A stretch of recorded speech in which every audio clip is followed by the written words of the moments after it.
Do you consent to being detained? 5 words that stopped 3 armed security guards cold.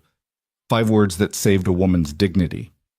5 words spoken by a single father who had no idea he was confronting corporate corruption worth billions. This is the story of Nathan Reed, a Marine veteran who asked one simple question and ignited a firestorm that would expose military fraud, save his daughter from kidnappers, and bring down an empire built on the graves of fallen soldiers. Stay until the end and comment what city you're watching from. I want to see how far this story travels. The fluorescent lights of North Shore Mall hummed with their usual Saturday afternoon indifference, casting that peculiar shade of artificial daylight that made everything look slightly unreal, slightly sterile. Families drifted through the wide corridors like schools of fish, moving from store to store with the practiced aimlessness of weekend shoppers. Children's laughter echoed off the polished tile floors. The smell of cinnamon rolls and fresh pretzels wafted from the food court. It was ordinary, peaceful, safe. Nathan Reed had always appreciated ordinary. He walked slowly, his 7-year-old daughter Lily's small hand tucked securely in his. She skipped slightly with each step, her pink sneakers lighting up with each impact against the floor. Little bursts of color in an otherwise beige world.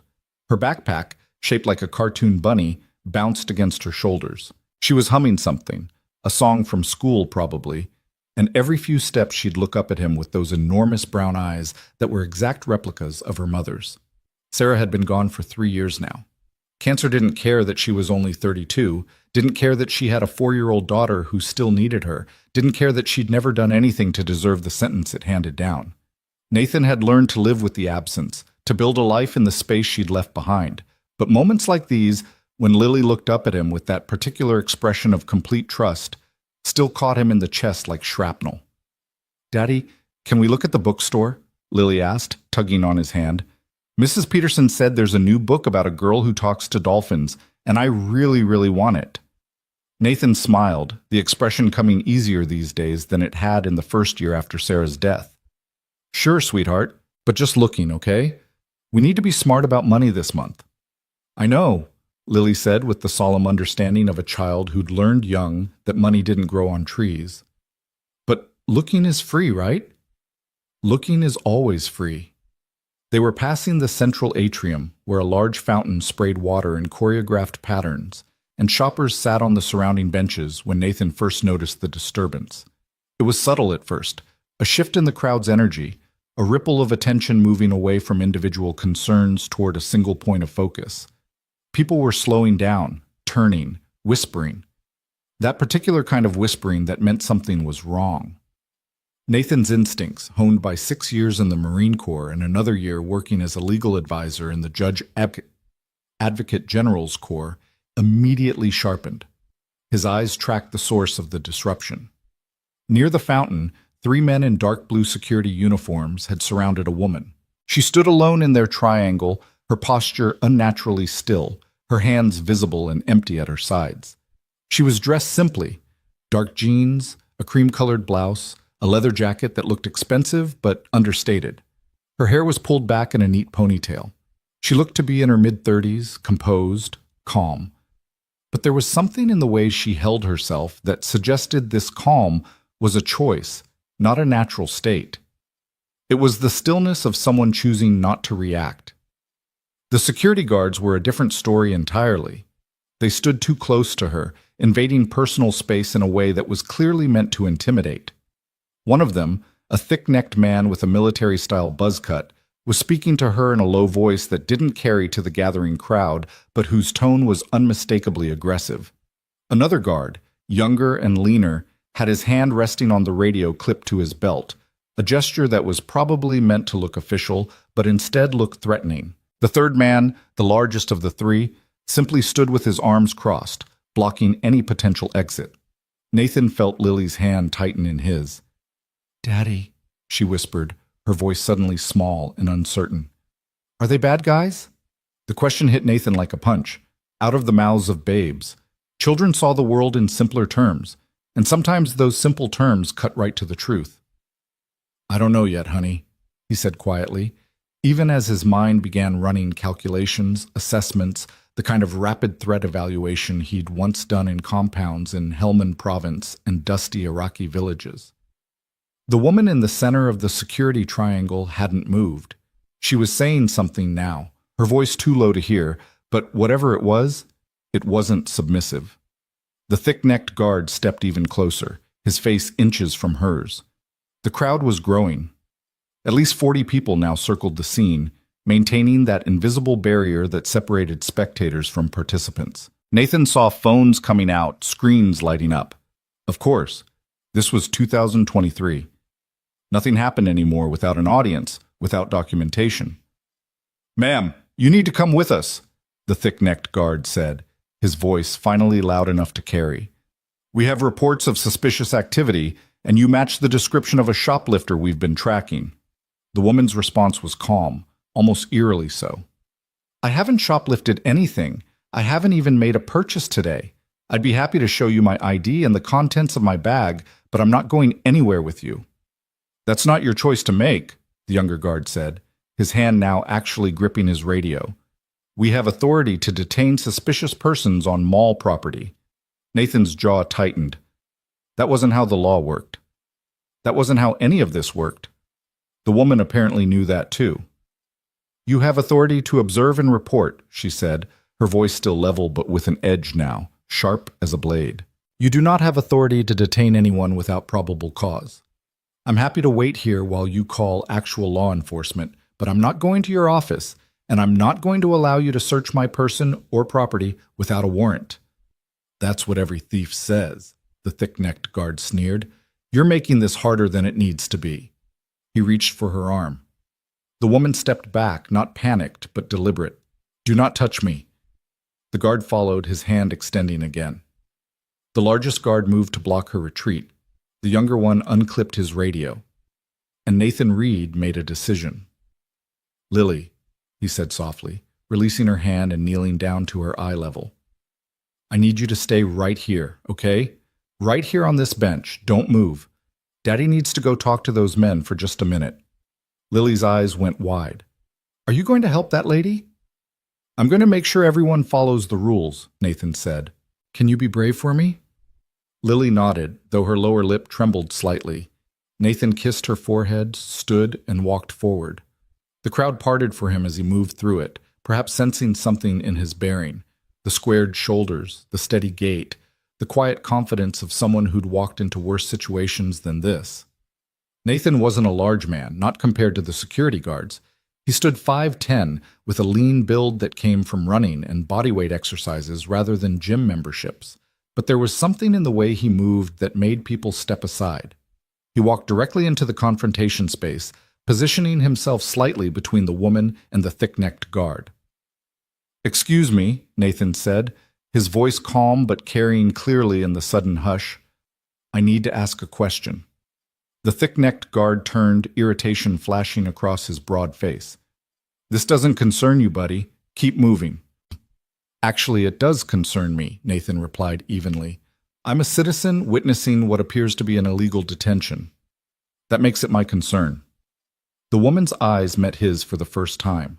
They were gray, intelligent, calculating. She gave him the smallest nod. Acknowledgement, not gratitude. Not yet. "Illegal detention?" The younger guard laughed, a harsh sound. "We're mall security. This is our jurisdiction." "No," Nathan said simply. "It's not." He turned to face all three guards, making sure his body language remained non-threatening but firm. Years of training had taught him that presence mattered as much as words, that calm authority often succeeded where aggression failed.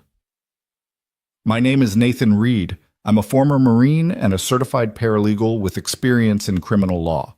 What you're doing right now is called false imprisonment, which is both a civil tort and, depending on circumstances, a criminal offense." The thick-necked guard's face darkened. "We have reasonable suspicion." "Reasonable suspicion doesn't grant you detention powers," Nathan interrupted, his voice still calm but now with steel underneath. "You're not law enforcement officers. You're private security on private property. Your authority extends to observation and requesting actual police response. That's it." "Who the hell do you think you are?" The largest guard growled, stepping toward Nathan with clear menace. Nathan didn't move. I'm someone who knows the law. I'm also someone with a phone. He pulled out his cell phone, holding it up. As are about 50 other people here. So before you do anything else, before you put hands on this woman or on me, I need you to answer a very simple question. He looked at each guard in turn, making sure they understood the weight of what came next. Do you consent to being detained? The silence that followed was profound. The fountain continued its choreographed spray. A baby cried somewhere in the distance.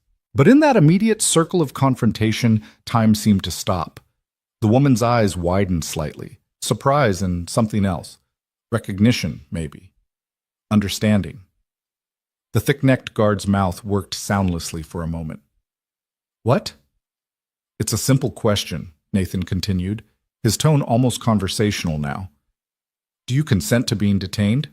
Because if you don't, and I assume you don't, then you understand exactly what you're doing to this woman.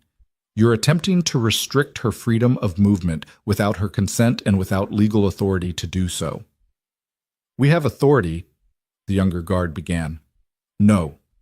Nathan's voice cut like a knife. You have a uniform and a radio. That's not the same thing as authority. Authority in this context comes from law, and the law doesn't give you what you're claiming. He turned slightly toward the woman, including her in his address, while still keeping the guards in his peripheral vision. Ma'am, I'm not a lawyer, but I do know your rights. You have no obligation to go with these men. You have no obligation to provide identification unless you're being lawfully detained by actual law enforcement. You have every right to walk away from this situation. Sir, you need to back off, the thick-necked guard said, his voice rising.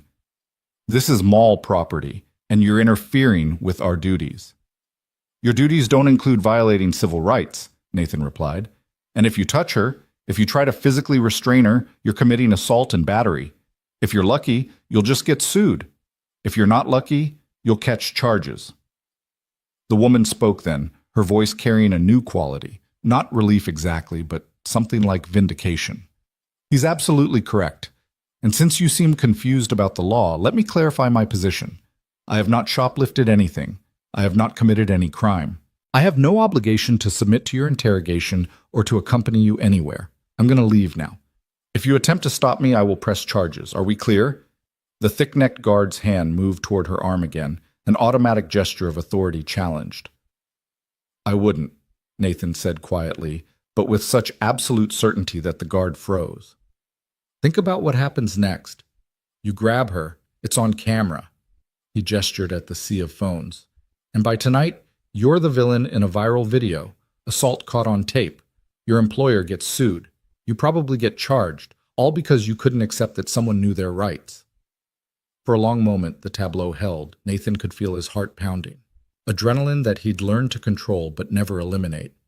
He was aware of Lily watching from the bench, aware of the crowd pressing closer, aware that he'd just inserted himself into a situation that could still go very wrong. The woman took a small step forward, testing. The guards didn't move. She took another step, moving past the thick-necked guard, past Nathan, walking with careful dignity toward the edge of the crowd. This isn't over, the thick-necked guard called after her, his voice tight with impotent rage. We're going to review the tapes. You're going to do nothing, Nathan said, turning to face him fully now. Because there's nothing to review. And if you harass this woman further, if you follow her, if you make any attempt to continue this, I personally will ensure that every news outlet in the city sees the footage of what just happened here. The woman had stopped at the edge of the crowd, turning back. She looked at Nathan, really looked at him, and he saw something shift in her expression. Then she reached into her jacket pocket and pulled out a slim wallet. She flipped it open. Since we're discussing authority, she said, her voice now carrying a tone of cold satisfaction, let me introduce myself. My name is Alexandra Carter. I'm the Vice President of Internal Investigations at Carter Industries. The color drained from the thick-necked guard's face. Nathan saw recognition flash across all three security men's features, recognition and sudden, dawning horror. Carter Industries, one of the largest defense contractors in the nation, a company that probably employed thousands of people in this state alone, a company that almost certainly had contracts with this mall, with the security firm these guards worked for. Alexandra Carter continued, her voice now carrying the unmistakable ring of someone used to being obeyed. And what you've just done, detaining a senior executive of your client company without cause, threatening assault, attempting intimidation, that's going to be included in my report, along with your names. She looked at each guard's name tag deliberately. Richards, Mendez, Foster, got it. Ma'am, we didn't know, the younger guard, Mendez, began. That's not a defense, Alexandra said sharply. You didn't know because you didn't ask. You saw a woman alone, and you decided you had the power to intimidate her. Well, guess what? You don't. And now you're going to explain to your supervisor why Carter Industries is reviewing its security contracts. She turned to Nathan, and her expression softened fractionally. Thank you. You didn't have to do that. Yes, I did, Nathan said simply. He was suddenly aware of how tired he felt, the adrenaline beginning to ebb. It was the right thing to do. Still, she pulled out a business card, handed it to him. If you need anything, if there's any fallout from this, you call me. My direct line is on there. Nathan took the card, feeling its expensive weight between his fingers. I don't think there will be any fallout. Alexandra glanced at the 3 security guards, who now stood frozen in various postures of defeated humiliation. No, I suspect there won't be. For you, anyway. She nodded to Nathan, then to the crowd, and walked away. The crowd began to disperse, the show over, people returning to their shopping with the particular buzz of those who'd witnessed drama but hadn't been touched by it. Nathan stood for a moment longer, facing the 3 security guards. You should think about what just happened here, he said quietly, so only they could hear. You had power, or thought you did, and you tried to use it to intimidate someone. That's not security. That's not protection. That's just bullying with a badge. Richards, the thick-necked guard, glared at him. You made us look like fools. No, Nathan said. You did that yourselves. I just stopped you from making it worse. He turned and walked back to the bench where Lily sat, her eyes enormous, her hands gripping the edge of the seat. She launched herself at him the moment he was close enough, wrapping her arms around his waist. Daddy, you were so brave, she whispered into his shirt. You helped that lady, just like a superhero. Nathan knelt down, hugging her properly, feeling the rapid beat of her small heart against his chest. Not a superhero, honey, just a person who knows right from wrong. The guards were bad guys, Lily said with certainty. I knew it. They weren't bad guys exactly, Nathan said, trying to find words that would make sense to a 7-year-old. They just forgot that having power means you have to be careful with it. They forgot that everyone deserves to be treated with respect. Will they be in trouble? Probably, Nathan admitted, but maybe they'll learn something from it. Lily considered this with the seriousness she brought to all moral questions. Then she brightened. Can we still go to the bookstore? Nathan laughed, tension releasing from his shoulders. Yeah, sweetheart, we can still go to the bookstore.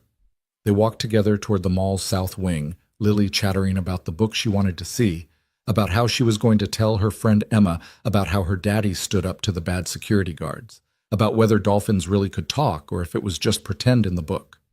Nathan let her talk, responding when appropriate, but his mind was elsewhere. He was thinking about Alexandra Carter's expression when he'd asked that question. Do you consent? And how something in her eyes had shifted. Recognition of the trap that question created, the logical judo it performed.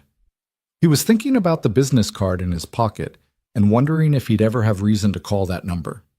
He was thinking about the footage that was probably already being uploaded to TikTok and Twitter and Facebook, about how these moments spread now in ways that would have been impossible just a generation ago. Mostly, he was thinking about how ordinary evil could be. 3 men in uniforms, probably making $15 an hour, who'd gotten used to people being afraid of them.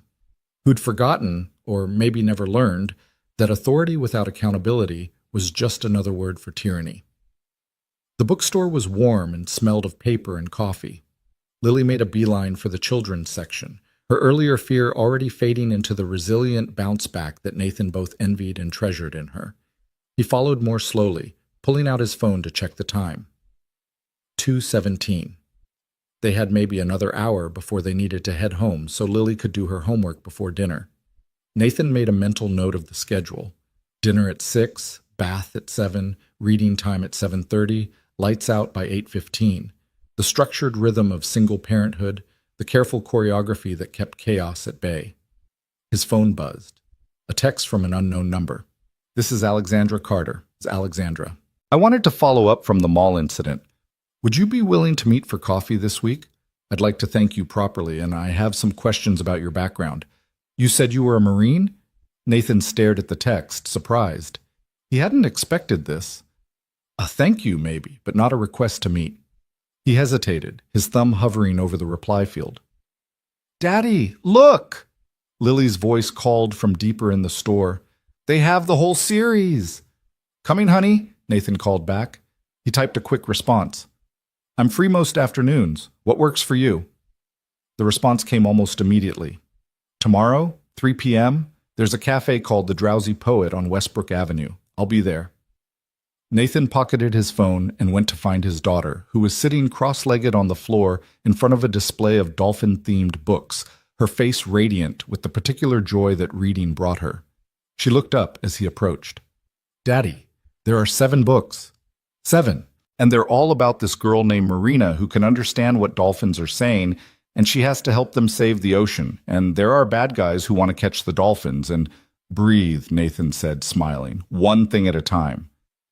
"Can I get the first one, please? I'll read it super carefully and I'll make it last a whole week." And "Yes," Nathan said. The book was $7.99. He could make that work. "But you have to promise to take care of it." "I promise!" Lily jumped up, clutching the book to her chest like treasure. "Thank you, Daddy. Thank you, thank you, thank you." They walked to the register, Lily chattering nonstop about the book's cover art, about how the dolphin looked so smart and friendly, about how she couldn't wait to start reading it tonight. Nathan paid with cash. He tried to avoid using the credit card unless absolutely necessary, and they left the store with Lily already reading the back cover synopsis aloud. The mall had returned to its normal rhythm, the incident at the fountain already forgotten by most of its witnesses. But Nathan knew better. Those videos were out there now, spreading through the digital ecosystem with the viral inevitability of anything that combined conflict, justice, and a clear moral stance. By tonight, thousands of people would see what had happened. By tomorrow, maybe millions. He wasn't sure how he felt about that. They drove home in his 12-year-old Honda Civic, Lily reading quietly in the back seat, or trying to read, her lips moving silently over the words, her finger tracing the lines. The car needed new tires soon. The check engine light had been on for 3 weeks. Nathan added both to his mental list of things to handle. Their apartment was a 2-bedroom on the 3rd floor of a complex that had been built in the 70s and looked it. The rent was $1,350 a month, which was cheap for the area but still ate up most of Nathan's income from his work as a document reviewer for a legal processing company. The work was mind-numbing, reading through thousands of pages of contracts and emails for litigation cases, but it paid the bills and, more importantly, it let him work from home on a flexible schedule. Sarah's life insurance had helped, but Nathan had put most of that money in a college fund for Lily. Some for emergencies, yes, but the rest was untouchable. Sarah would have wanted that. "Homework time," Nathan announced as they entered the apartment. Lily groaned dramatically but didn't really protest. She was a good kid, responsible beyond her years in some ways. She'd had to grow up fast. While Lily worked on her math worksheet at the kitchen table, Nathan started dinner, spaghetti with meat sauce, simple and cheap and Lily's favorite. He moved through the familiar motions, browning the ground beef, pouring the jarred sauce, setting water to boil, and his mind drifted back to the mall. That woman, Alexandra Carter, had been completely calm. Even surrounded, even threatened, she'd maintained that eerie stillness. Nathan recognized it because he'd cultivated something similar during his time in the service. The ability to stay centered when everything was chaos, to think clearly when the brain wanted to panic. It was a survival skill, and it wasn't natural. It was learned. Which meant Alexandra Carter had been in bad situations before. He stirred the sauce, added oregano and garlic powder, and wondered what kind of life left someone that calm under pressure. Vice President of Internal Investigations for a defense contractor. That was serious business. That meant she dealt with fraud, with embezzlement, with all the ways that power and money corrupted even in legitimate industries. The water reached a boil. Nathan added the pasta, set the timer. "Daddy," Lily called from the table, "what's 7 times 8? "What do you think it is?" Nathan called back, the standard parent response. 56? That's right. See, you knew it. I wasn't sure, though. Being unsure but still getting the right answer is better than being sure and getting it wrong, Nathan said. He told her this before, and he'd keep telling her. Confidence was good, but humility was better. They ate dinner together at the small kitchen table, Lily recounting her school day between bites of spaghetti. Who said what at lunch, how Emma got in trouble for talking during math, how their teacher Mrs. Peterson was reading them a chapter book about a mouse who went on adventures. Normal kid stuff. Beautiful, ordinary, precious kid stuff. After dinner, bath time. Lily played with her bath toys, plastic dolphins now, after seeing them at the bookstore, while Nathan sat on the closed toilet lid and tried not to think about the water bill. Then pajamas, teeth brushing, and the sacred ritual of reading time. They curled up together on Lily's bed, Nathan holding the dolphin book while Lily leaned against his side, her damp hair smelling of strawberry shampoo. He read aloud, doing different voices for the characters, making Lily giggle at his attempt at a dolphin voice.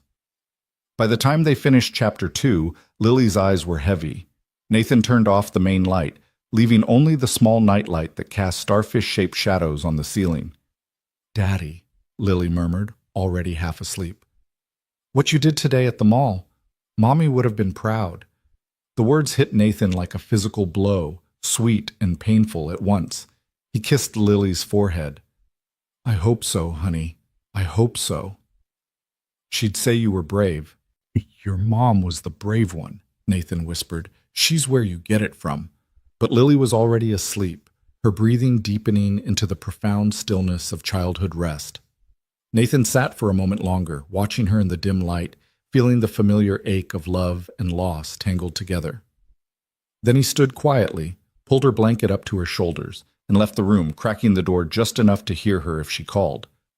In the living room, Nathan collapsed onto the couch, a second-hand thing he'd gotten from Craigslist that sagged in the middle but was comfortable enough.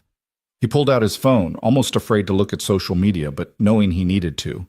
The video was everywhere. It had been uploaded by at least a dozen different people, from a dozen different angles. The most popular version, posted by someone with the handle @MallWatchdog, had already gotten 3 million views. The caption read, "Single dad destroys security guards trying to illegally detain innocent woman. This is what standing up looks like." Nathan watched the video with a strange sense of detachment, seeing himself from the outside. He looked calmer on camera than he'd felt, his voice steady, his body language controlled. The moment when he asked, "Do you consent to being detained?" had been clipped into its own standalone video, that one already at 5 million views. The comments were overwhelming. This man is a hero. This is what actual allyship looks like. Not just words, action. The way he stayed calm but firm. That's leadership. Single dad, veteran, knows the law, and stands up for strangers. Someone wife this man up. That last comment made Nathan wince. He wasn't looking for that. He wasn't looking for any of this. There were negative comments too, of course. People saying he was interfering, that he didn't know the whole story, that the woman might actually have been a shoplifter.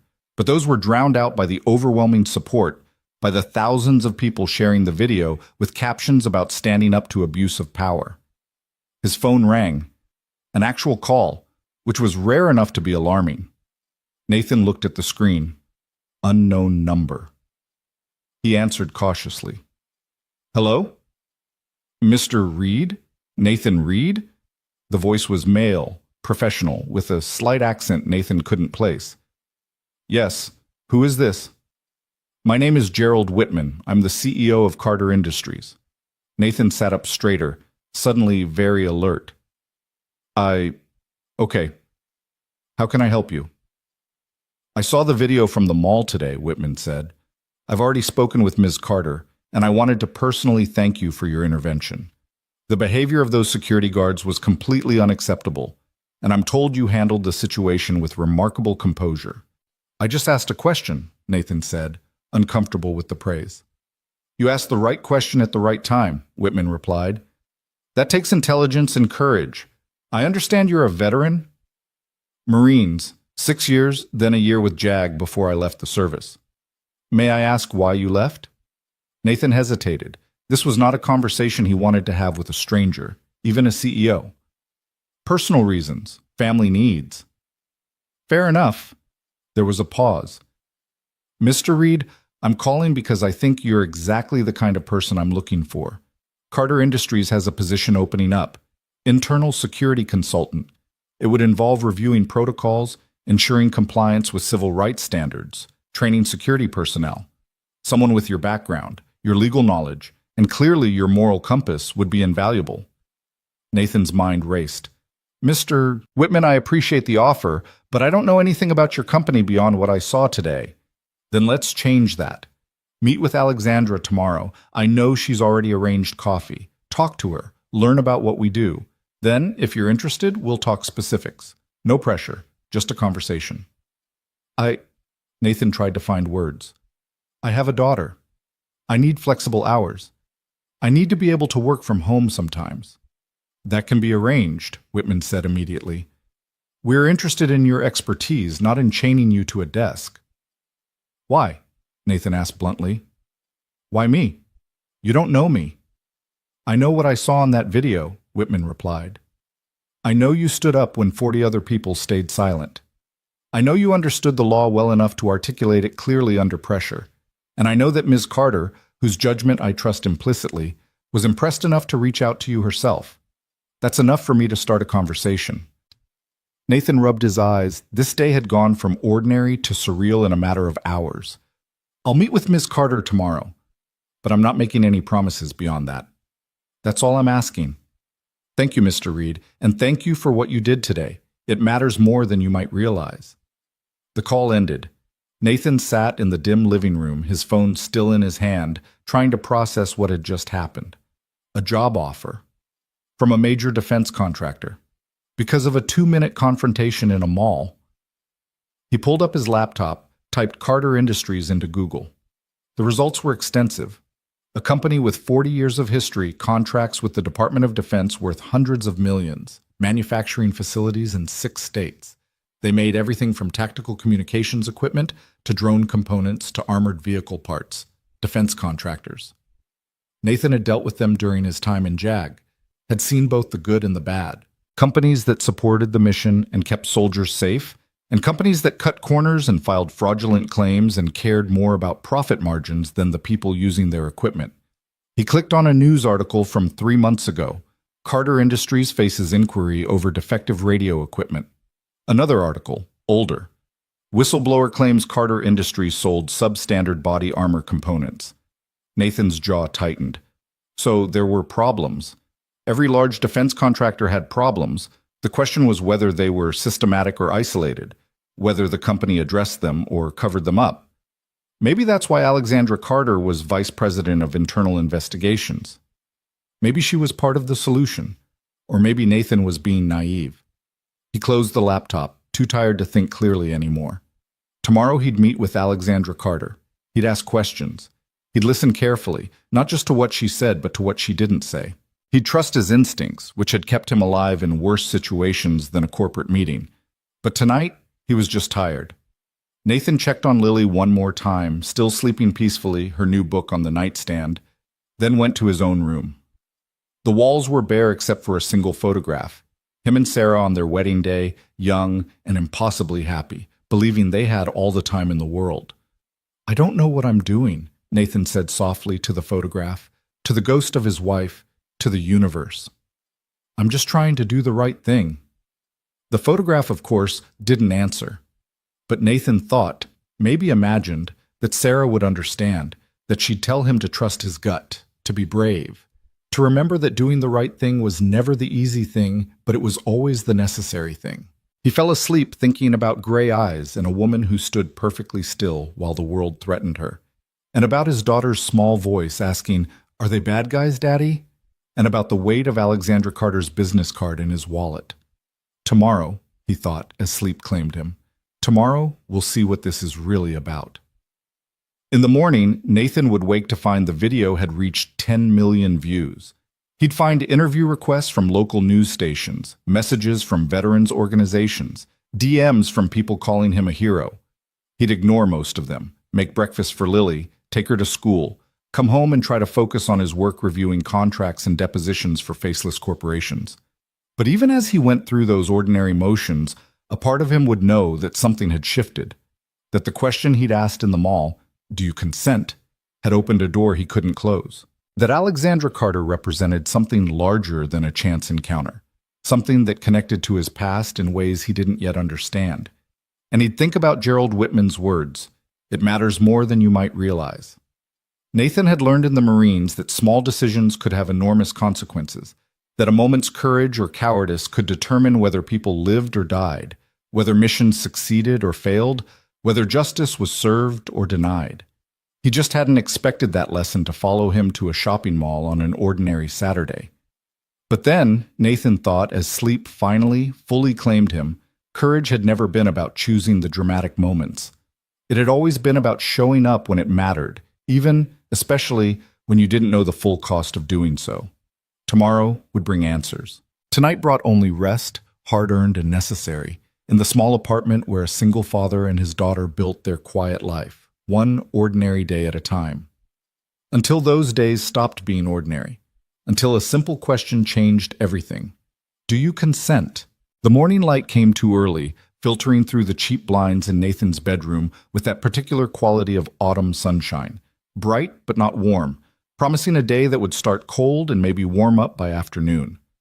He lay still for a moment, listening to the familiar sounds of the apartment building waking up, water running through pipes, a door slamming somewhere below, the distant rumble of traffic on the main road.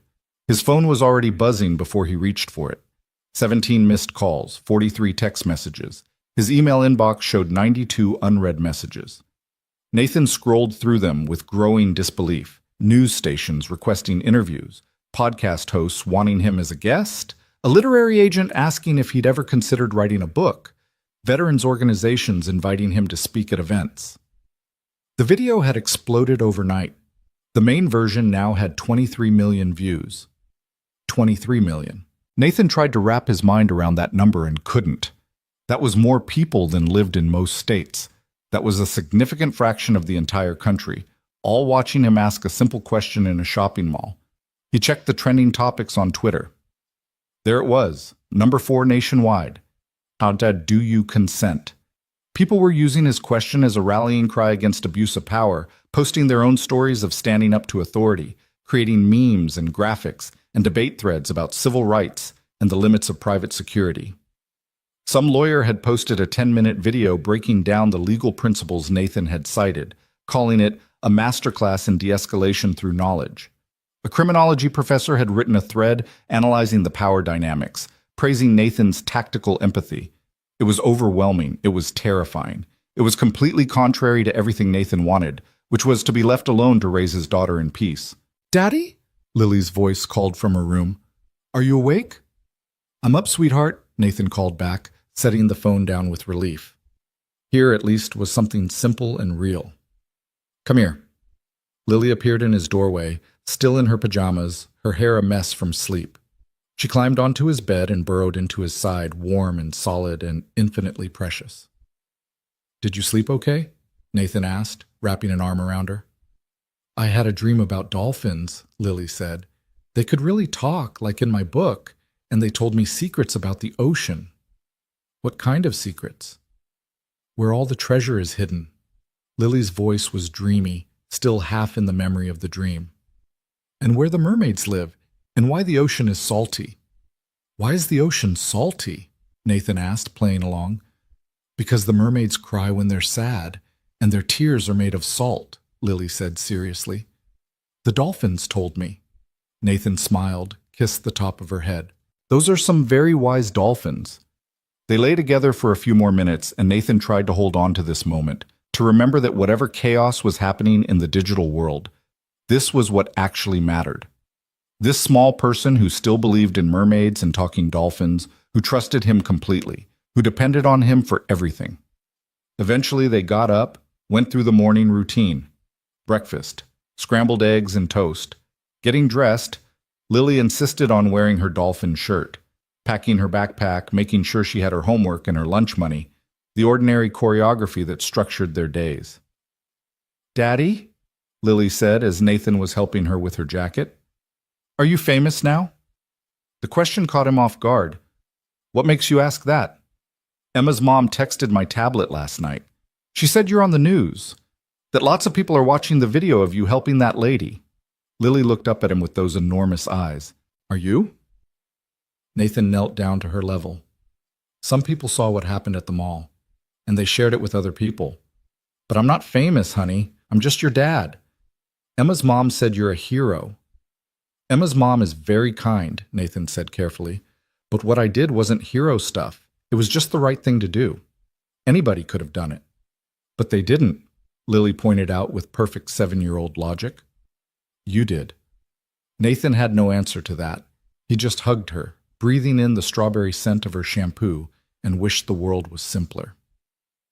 The drive to Lily's school took 15 minutes. Nathan walked her to the front entrance, as he always did, but today felt different. Other parents were looking at him, whispering. One woman, Emma's mother, he realized, actually approached him. "Mr. Reed," she said, her voice warm, "I just wanted to say thank you for what you did yesterday. My husband and I watched the video last night, and we were both so impressed. You're exactly the kind of role model we need more of." "I appreciate that," Nathan said, uncomfortable with the attention. "But really, You stood up when others didn't," Emma's mother interrupted. "That matters. That really matters." Nathan nodded, not trusting himself to say more. Lily was tugging on his hand, wanting to go find Emma. He let her go, watched her run into the building with her backpack bouncing, and tried to ignore the feeling that his life was spinning out of his control. Back at the apartment, Nathan tried to focus on work. He had 300 pages of contract review to complete by Friday, tedious stuff involving intellectual property disputes in the tech sector. He opened the files, started reading, but his mind kept drifting. At 2:30, he saved his work and changed clothes. Nothing fancy, just clean jeans and a button-down shirt, but he wanted to look presentable for the meeting with Alexandra Carter. He had no idea what to expect from this conversation, what she wanted beyond a thank you, what it might mean for his carefully structured life. The Drowsy Poet was a small cafe on a quiet street, the kind of place that served $12 lattes and had mismatched furniture that was supposed to look vintage, but probably just came from estate sales. Nathan arrived 10 minutes early and ordered a black coffee, $3, which was still ridiculous, and found a table near the back. Alexandra Carter walked in exactly at 3 o'clock. She looked different than she had at the mall, less guarded somehow. She wore dark slacks and a gray sweater, her hair down around her shoulders instead of pulled back. She spotted Nathan immediately and walked over with a slight smile. "Mr. Reed," she said, extending her hand, "thank you for meeting me." "Nathan, please," he said, shaking her hand. Her grip was firm, confident. "And thank you for the invitation, though I have to admit I'm not entirely sure what this is about." "Honestly?" Alexandra sat down across from him, setting her own coffee on the table. "Neither am I, completely.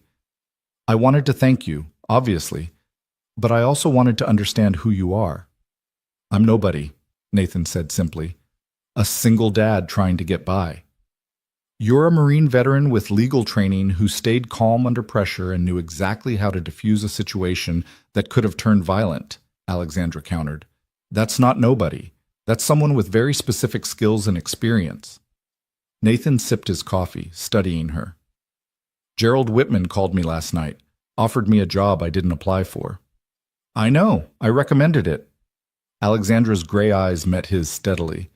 "But before we talk about that, I want to know something. Why did you step in yesterday?" "The truth." "I told you the truth. It was the right thing to do." "Most people don't do the right thing," Alexandra said. "Most people pull out their phones and watch. You got involved. Why?" Nathan thought about how to answer that, how much to reveal to this stranger who wasn't quite a stranger anymore. "My daughter asked me if those security guards were bad guys, and I realized she was right, not in a cartoon villain way, but in the way that matters. They were using power they didn't have to intimidate someone who couldn't fight back. If I'd walked away, what would I have been teaching her?" Something shifted in Alexandra's expression, a softening that suggested he'd said something important. You have a daughter, Lily, right? I saw her in the video waiting on the bench. 7 years old, best thing in my life. Her mother? Died 3 years ago, cancer.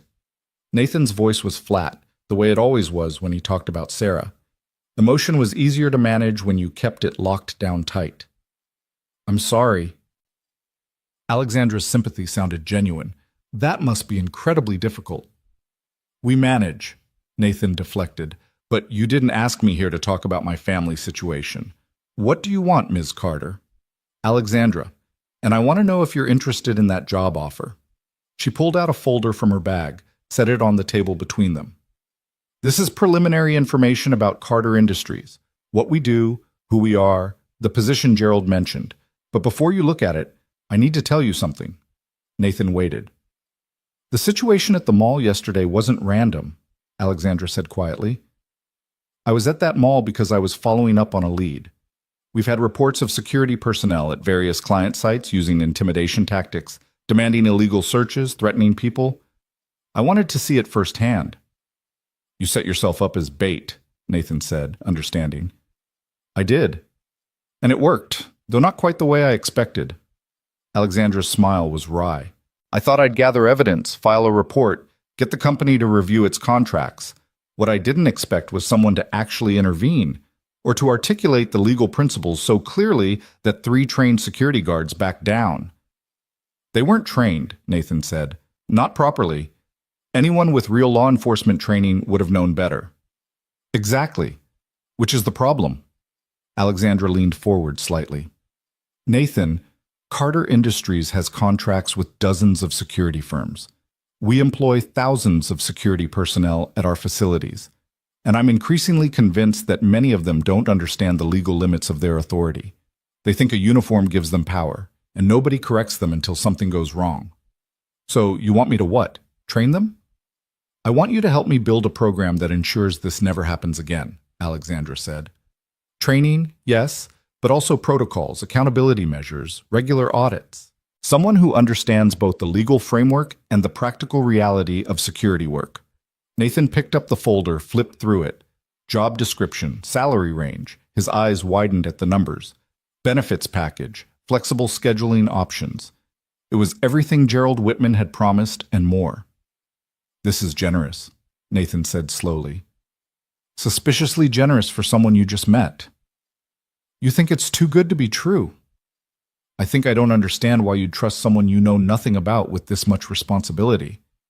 Alexandra was quiet for a moment, and Nathan had the sense she was deciding how much to tell him. When she spoke, her voice was careful, measured. 6 months ago, I started investigating irregularities in our supply chain. Components that didn't meet specifications, documentation that didn't match actual products, audit trails that seemed incomplete. The deeper I dug, the more I found, and the more resistance I faced. From inside the company, Nathan said. It wasn't a question. From very high up inside the company, Alexandra confirmed. I reported my findings to Gerald Whitman directly, bypassing the usual channels. He authorized a full internal investigation, gave me authority to pursue it wherever it led. But I need help. I need people I can trust, people who haven't been compromised by the system. And you think I'm that person because I asked a question in a mall. I think you're that person because you saw injustice and acted on it, even though you had nothing to gain and potentially something to lose, Alexandra said. I think you're that person because you understand the law but also understand people. And I think you're that person because you walked away from the Marines, which suggests you have lines you won't cross even when ordered to. Nathan felt his jaw tighten. What do you know about why I left? Nothing specific, but I can guess. Alexandra's voice was gentle now. Someone with your training, your record, you don't just walk away unless something fundamental breaks. You saw something you couldn't live with, or you were asked to do something you couldn't stomach. Either way, you chose principle over career. She was right, of course. Nathan had left the Marines after a year in JAG because he'd been ordered to help cover up a contractor fraud case, falsified test results on body armor that had subsequently failed in combat, resulting in Marine casualties. He'd refused, threatened to go to Congress with what he knew, and been given a choice: resign quietly with an honorable discharge or face court-martial on manufactured charges. He'd resigned. And he'd spent the last 6 years wondering if he'd made the right choice, if he could have done more, if those Marines would still be alive if he'd fought harder. "You're asking me to walk back into that world," Nathan said quietly. "Defense contractors, military supplies, all of it." "I'm asking you to help me clean it up," Alexandra countered, "from the inside where it actually matters." Nathan looked at her, really looked at her, and saw something in her expression that he recognized from his own mirror. Determination born from witnessing something intolerable, the kind of resolve that came from knowing the cost of inaction. "What did you find?" he asked. "In your investigation? What's at the center of it?" Alexandra glanced around the cafe, making sure no one was close enough to overhear. "Defective components, military-grade electronics that were returned under warranty, then refurbished and resold as new. Except the refurbishment was cosmetic only. They still had the original flaws that caused the returns. And those components ended up in combat communication systems." Nathan felt ice slide down his spine. People could die from that. People probably have died from that. I just can't prove it yet. Alexandra's voice was tight with controlled anger. "The paper trail has been scrubbed, purchase orders altered, inspection reports modified, warranty claims that should exist simply missing from the database. Someone very sophisticated is covering their tracks." "Who?" "That's what I'm trying to find out. I have suspicions, but suspicions aren't evidence. I need help building a case that will stand up to legal scrutiny." Alexandra met his eyes. "I need someone who understands military procurement fraud, who knows how to document evidence, who can't be intimidated or bought off. Based on what I saw yesterday and what Gerald found out about your background, I think that person is you." Nathan sat back, his mind racing through the implications. This wasn't just a job offer. This was an invitation into a war, a quiet bureaucratic war fought with documents and regulations and the slow machinery of justice, but a war nonetheless. Against people with resources, with power, with everything to lose if they were exposed. "I have a daughter," Nathan said. "She's the only thing that matters to me. If I do this, if I get involved, I can't put her at risk." "I understand that. Gerald understands that. We can arrange security if needed." "Security?" Nathan's voice sharpened. "You're talking about my 7-year-old needing security?" "I'm talking about being prepared for every possibility," Alexandra said calmly. "These are powerful people, Nathan. People who've already demonstrated they're willing to commit fraud that endangers soldiers' lives. I won't lie to you and say there's no risk, but I will promise you that we'll do everything possible to keep you and Lily safe." Nathan's phone buzzed. A text from the school. "Lily had a great day. She's been telling everyone about her hero daddy, Mrs. Peterson." He stared at the message, thinking about his daughter's face when she'd asked if the security guards were bad guys, about how she'd called him brave, about the dolphin book she was reading and the ordinary, precious life they'd built together. Then he thought about Marines dying because of defective equipment, about the case he'd been ordered to bury, about all the times he'd chosen safety over courage since then. "I need to think about this," Nathan said finally. "I need to consider what it means for Lily, for our life. I can't make this decision based on emotion." "That's fair," Alexandra said. "Take your time." "But Nathan, the people doing this, they're not going to stop. They're making millions while soldiers pay the price. Someone has to stand up to them. And you think that someone is me." "I think you already know how to stand up," Alexandra said quietly. "Yesterday proved that. The question is whether you're willing to do it again, in a bigger arena, with higher stakes." They talked for another hour, Alexandra answering Nathan's questions about the company, the investigation, the resources available, the timeline. She was thorough, honest about the challenges, clear about the support he'd have. By the time they left the cafe, Nathan had a much better sense of what he was being offered and what it would cost. That evening, after picking up Lily from school and listening to her excited recap of her day, after dinner and homework and bath time, after reading another chapter about Marina and her dolphin friends, Nathan sat alone in his living room and opened his laptop. He searched for Carter Industries military equipment failure.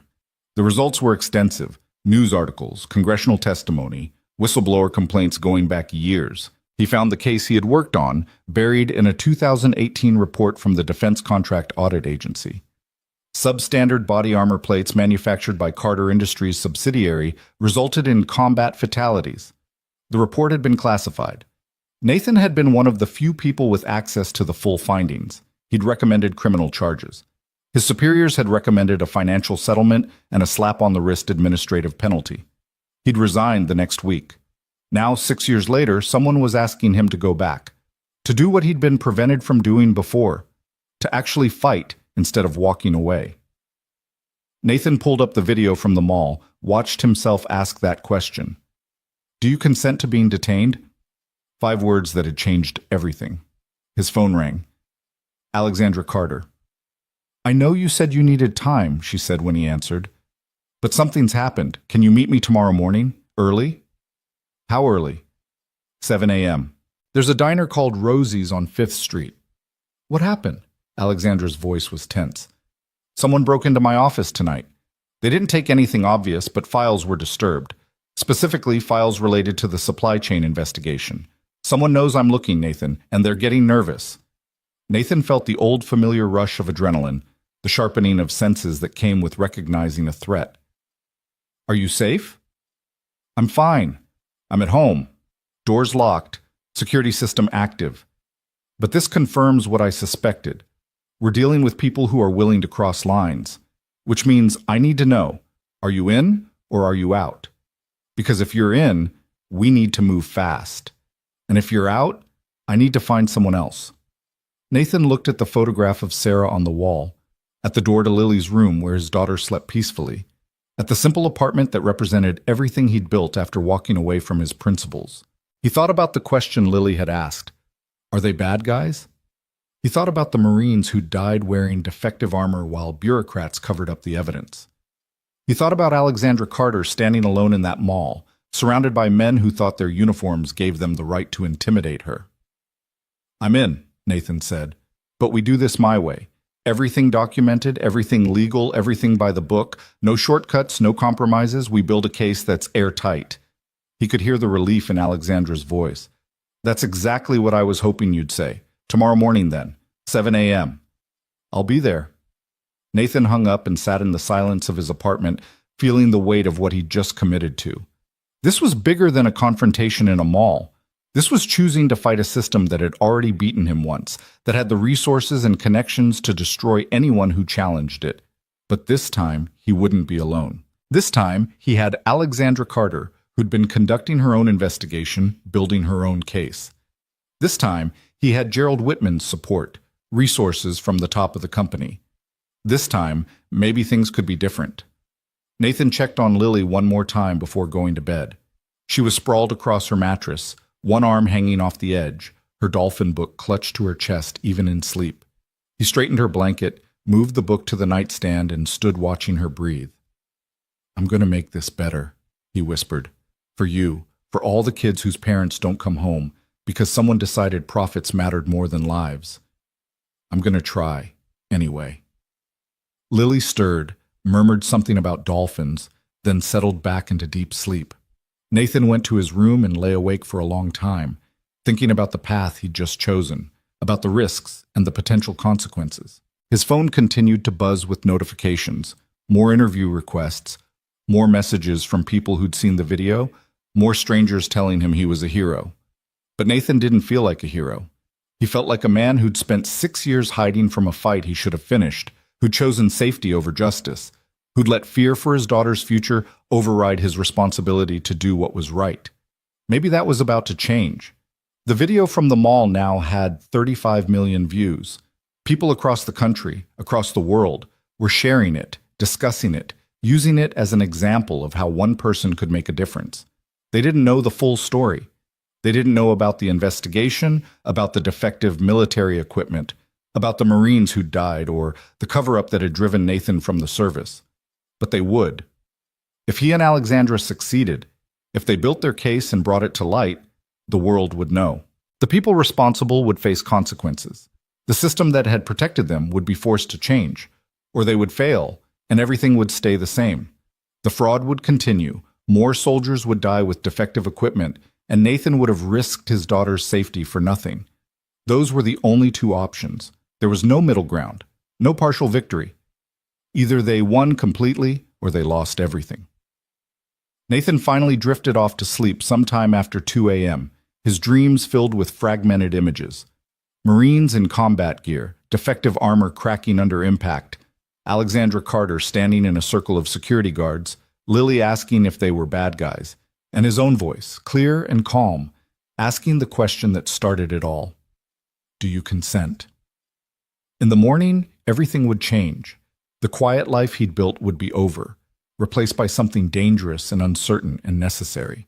He would become part of a fight that had been going on long before he stepped into that mall. A fight against corruption and greed and the kind of evil that wore suits and hid behind corporate structures. But for now, in these last hours of peace, Nathan slept in his small apartment, his daughter safe in the next room, both of them unaware of the storm that was coming. The viral video continued to spread through the night, reaching new audiences, sparking new conversations, becoming part of the cultural zeitgeist in that mysterious way that certain moments do. By morning, it would be everywhere, referenced in news broadcasts, analyzed in think pieces, memed and remixed and transformed into something larger than itself. And at the center of it all was one question, 5 simple words that had somehow captured something essential about power and consent and the courage to challenge authority. Do you consent to being detained? The world had answered with a resounding no. Now Nathan Reed and Alexandra Carter were about to find out what that answer really meant, what it would cost to enforce it, and whether two people with nothing but truth on their side could stand against a system designed to protect the guilty. Morning came too quickly, as it always did. Nathan woke to his alarm at 6 a.m., moved through the routine of getting ready in the pre-dawn darkness. He made coffee, left a note for Lily explaining he had an early meeting and that Mrs. Chen from next door would take her to school, and drove through empty streets toward Rosie's diner. The sun was just beginning to rise, painting the sky in shades of orange and pink. It was going to be a beautiful day. Nathan wondered if that was a good omen or just the universe's sense of irony, that the day everything changed would start with perfect weather. Alexandra was already at the diner when he arrived, sitting in a corner booth with coffee and what looked like a folder full of documents. She looked tired, like she hadn't slept much either, but her eyes were sharp and focused. Nathan slid into the booth across from her. "Show me what you've got." And Alexandra Carter, Vice President of Internal Investigations for Carter Industries, opened the folder and began to explain exactly how deep the corruption went, how many people were involved, and what it would take to bring them all down. The war had begun. Alexandra spread the documents across the worn Formica table, her fingers moving with practiced efficiency. The diner smelled of coffee and bacon grease, and the fluorescent lights cast everything in that particular harsh clarity of early morning. Nathan leaned forward, his eyes tracking the papers as she arranged them in what was clearly a deliberate sequence. "This is Victor Reynolds," Alexandra said, tapping a photograph of a man in his late 50s with silver hair and the kind of expensive suit that screamed executive power. Senior Vice President of Operations. He's been with Carter Industries for 23 years, worked his way up from middle management. On paper, he's brilliant, increased efficiency by 30%, secured major contracts, saved the company millions in operational costs. "And off paper?" Nathan asked, already sensing where this was going. "Off paper, he's a sociopath with a gift for making numbers look good." Alexandra's voice was cold, clinical. Every efficiency gain came from cutting corners. Every cost saving came from using substandard materials. Every major contract was secured by underbidding competitors, then making up the difference by delivering inferior products. She pulled out another document, this one dense with spreadsheet data.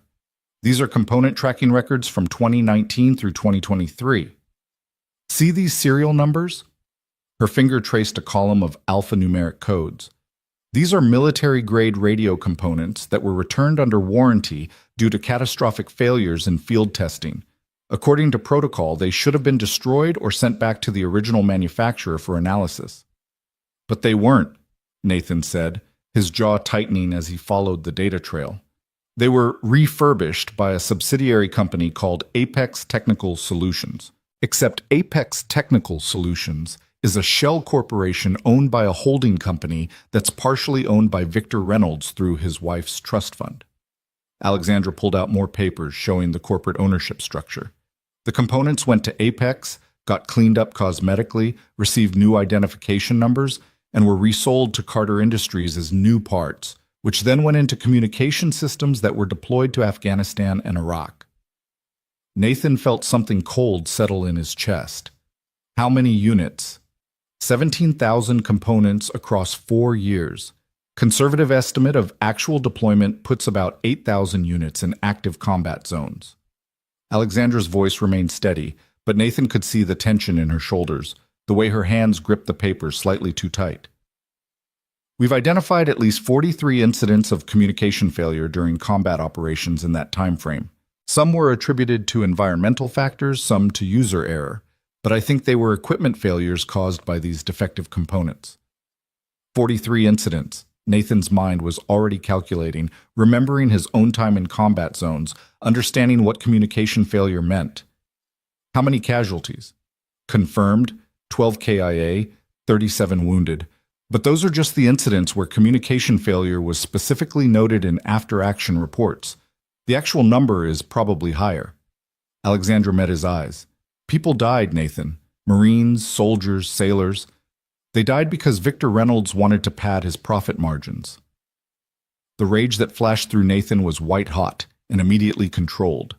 He'd learned long ago that anger was only useful if you directed it, shaped it into something productive. What physical evidence do you have?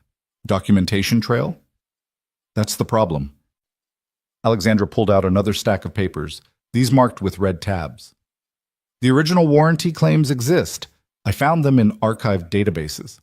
But the chain of custody records for those components are gone, deleted from the primary systems, and the backup archives were corrupted during a server migration 2 years ago. The purchase orders from Apex show only generic component descriptions, nothing linking them to the returned units, and the quality control inspections for the new components were all signed off by the same 3 inspectors who've since left the company. Let me guess, Nathan said. Generous severance packages, non-disclosure agreements, and they're now untraceable?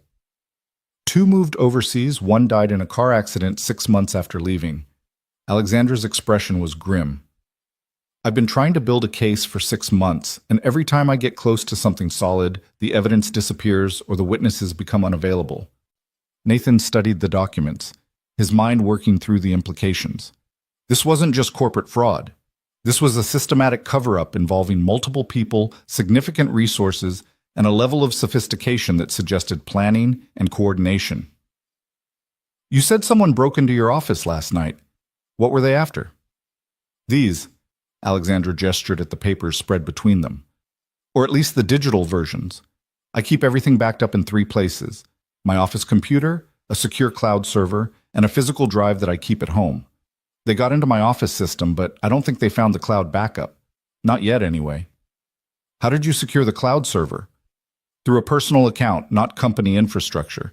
It's not perfect, but it's better than keeping everything on company servers where Reynolds or his people could access it. Alexandra paused, took a sip of her coffee. The break-in tells me we're running out of time. They know I'm investigating. They know I'm close to something, and they're getting desperate. Nathan pulled out his phone, opened the Notes app. Okay, let's approach this systematically. What we need is a case that's ironclad, evidence that can't be disputed, witnesses who can corroborate, documentation that establishes both the fraud and the cover-up. We build it layer by layer until there's no way for them to wiggle out. That's what I've been trying to do, but you've been doing it alone, Nathan interrupted gently. And you've been doing it while still working inside the company, where Reynolds can watch your movements, track your access to databases, monitor who you're talking to. We need to change the approach. What are you suggesting? Nathan thought for a moment, pulling together everything he'd learned in JAG, every investigation he'd worked on or witnessed.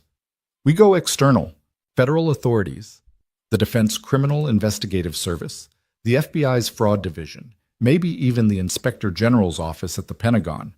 We bring them in with what you have, get them to open an official investigation. Once that happens, Reynolds can't touch the evidence because it's protected under federal law. Alexandra shook her head. I tried that 3 months ago. Submitted everything to DCIS through their online portal. Never heard back. Either it got buried in bureaucracy or someone on Reynolds' payroll made sure it never went anywhere. Then we go higher. We go public. Nathan saw Alexandra's eyes widen. Not with everything, not with details that could compromise an investigation, but with enough to force action. We leak the basic story to a journalist who specializes in defense contractor fraud. Once it's in the news, once there's public pressure, the authorities have to respond. That's risky, Alexandra said slowly. If we go public before we have an airtight case, Reynolds will have time to destroy evidence, intimidate witnesses, build his own defense. We might lose our only chance. And if we wait until we have an airtight case, we might end up dead, Nathan said bluntly. That break-in last night was a warning. The next step is direct action against you, against anyone helping you. We need to move fast, and we need to make sure our survival is tied to the information getting out. If something happens to us, the story goes public automatically. Alexandra considered this, her analytical mind clearly working through scenarios and probabilities. Finally, she nodded. Okay, but we need more first. We need at least one witness who will go on record, someone who can directly connect Reynolds to the fraud. And we need the smoking gun, something that proves beyond doubt that he knew the components were defective and authorized their reuse anyway. Do you have candidates for the witness? Maybe. There's a retired quality control manager named Marcus Webb. He left the company 5 years ago, before the big severance packages and NDAs became standard. He was one of the people who initially flagged the component failures. I've reached out to him twice, but he won't talk to me. Says he's done with Carter Industries, wants nothing to do with it. Let me try, Nathan said. Sometimes a different approach works. What about the smoking gun? That's harder. If it exists, it's probably in Reynolds' personal files, emails, memos, something that shows he was aware of the fraud. But his office is in the executive suite, high security, monitored access. I can't just walk in and search his computer. Nathan was quiet for a moment, thinking. Then he pulled out the business card Gerald Whitman had given him. What if we bring Whitman in, tell him everything, get his authorization to investigate Reynolds directly? I've thought about that, Alexandra admitted. But I don't know if we can trust him completely. He's the CEO. He has to have known something was wrong. The question is whether he was willfully blind or actively complicit. You said he authorized your investigation. He did. But that might just be him covering his own ass, making sure he looks clean when this blows up. I need more time to figure out where his loyalties really are. Nathan understood the caution. In his experience, the higher you went in any organization, the murkier the ethics became. Good people made compromises, decent people looked the other way. And the truly corrupt learned to insulate themselves with layers of plausible deniability. All right, Nathan said. We work on 2 tracks simultaneously. I'll approach Marcus Webb, see if I can get him to talk. You focus on finding that smoking gun, but carefully. No direct access to Reynolds' office until we have better security. In the meantime, we document everything we have, create multiple backups, and establish a dead man's switch. If something happens to either of us, the information goes to 3 journalists and 2 federal agencies automatically. How do we set that up? I know a guy. Former Marine, works in cybersecurity now. He owes me a favor. Nathan was already typing a message on his phone. He can set up an encrypted drop system that triggers if we don't check in every 48 hours. Alexandra looked at him with something like respect. You've thought about this before. This kind of contingency planning. I spent a year investigating military contractor fraud before I left the service, Nathan said. I learned a lot about how these cases fall apart, how witnesses disappear, how evidence gets destroyed. I also learned that the best protection is to make yourself more valuable alive than dead. If we're the only ones who know where all the evidence is, we're targets. If the evidence is already distributed and our deaths would just trigger its release, we're liabilities. That's dark. That's survival. Nathan met her eyes. Are you ready for how bad this could get? Because once we start down this path, there's no backing out. Reynolds will come at us with everything he has. Legal threats, intimidation, maybe worse. Your career at Carter Industries is probably over no matter how this plays out. You need to be certain this is worth it. Alexandra didn't hesitate. 12 confirmed dead, Nathan. Probably more. Marines and soldiers who went into combat trusting their equipment, who died because someone decided their lives were worth less than a profit margin. Yes, I'm certain. They spent the next 2 hours going through every document Alexandra had brought, Nathan taking notes, asking questions, building a mental framework of the case. By the time they left the diner, the sun was fully up and the morning rush hour had begun. Nathan had 3 pages of notes, a list of 12 people to interview, and a growing sense that they were racing against a clock they couldn't see. He drove home to find Mrs. Chen from next door sitting in his living room, reading a magazine. She looked up as he entered, her weathered face breaking into a smile. Lily got off to school fine, Mrs. Chen said in her accented English. She talked about dolphins whole time, very excited about that book. Thank you, Mrs. Chen. I really appreciate you helping out. Nathan pulled out his wallet, but the older woman waved him off. No money. We are neighbors. We help each other. She stood, gathering her things. But Nathan, I must tell you something. This morning, when I come to take Lily to school, there was a man outside, in a car, watching your building. Nathan felt his alertness spike. What kind of car? What did he look like? Black car, big, expensive looking. The man, I don't see him well. He wears sunglasses, dark jacket. When I look at him, he drive away. Mrs. Chen's expression was worried. Maybe nothing, but after I see that video of you, after I see you are famous now, I think maybe someone watching you, maybe not good people. Thank you for telling me, Nathan said, keeping his voice calm even as his mind raced. If you see him again or anyone else watching, you call me immediately, okay? And don't approach them. Mrs. Chen nodded, still looking concerned, but she left without further questions. Nathan immediately went to his window, scanning the street below. No black cars, no obvious surveillance. But that didn't mean much. If Reynolds had already started watching him, they'd be good at staying invisible. He pulled out his phone, called Alexandra. We have a problem. There was surveillance outside my apartment this morning. Are you sure? My neighbor saw someone watching the building in a black sedan. Could be nothing, could be Reynolds' people checking me out. Nathan moved away from the window. Either way, we need to assume we're being monitored now. Cell phones, emails, physical locations, everything. Damn it. Alexandra's frustration was clear. I was hoping we'd have more time before they made that connection. The video made me visible. Anyone who wants to know who I am and where I live can find out in 5 minutes of internet searching. Nathan was already thinking through the implications. We need to be smarter about communication. Burner phones, encrypted apps, face-to-face meetings only in public places where we can spot surveillance. This is escalating faster than I expected. It always does, Nathan said grimly. Listen, I'm going to pick up Lily from school myself today. Make sure she's safe. Then I'm going to visit Marcus Webb, see if I can convince him to talk. You focus on staying safe and keeping your evidence secure. We'll meet again tomorrow, same place, same time. And Alexandra, watch your back. You too. Nathan spent the rest of the day working from home, trying to focus on his contract review job, but finding his mind constantly drifting to the investigation, to the surveillance, to the growing sense that he'd stepped into something far more dangerous than a simple fraud case. He left early to pick up Lily, arriving at her school 20 minutes before dismissal, scanning the parking lot and surrounding streets for anything unusual. Nothing obvious. But that didn't ease his tension. Lily came bounding out when the bell rang, her backpack bouncing, her face bright with the uncomplicated joy of being 7 years old. Daddy, you're here early! Thought we'd get ice cream on the way home, Nathan said, taking her hand and walking quickly toward the car. How was school? Good. We learned about ocean animals and science and misses. Peterson said dolphins are actually really smart, like almost as smart as people. And Lily chattered happily as Nathan buckled her in, did a final scan of the area, then got behind the wheel.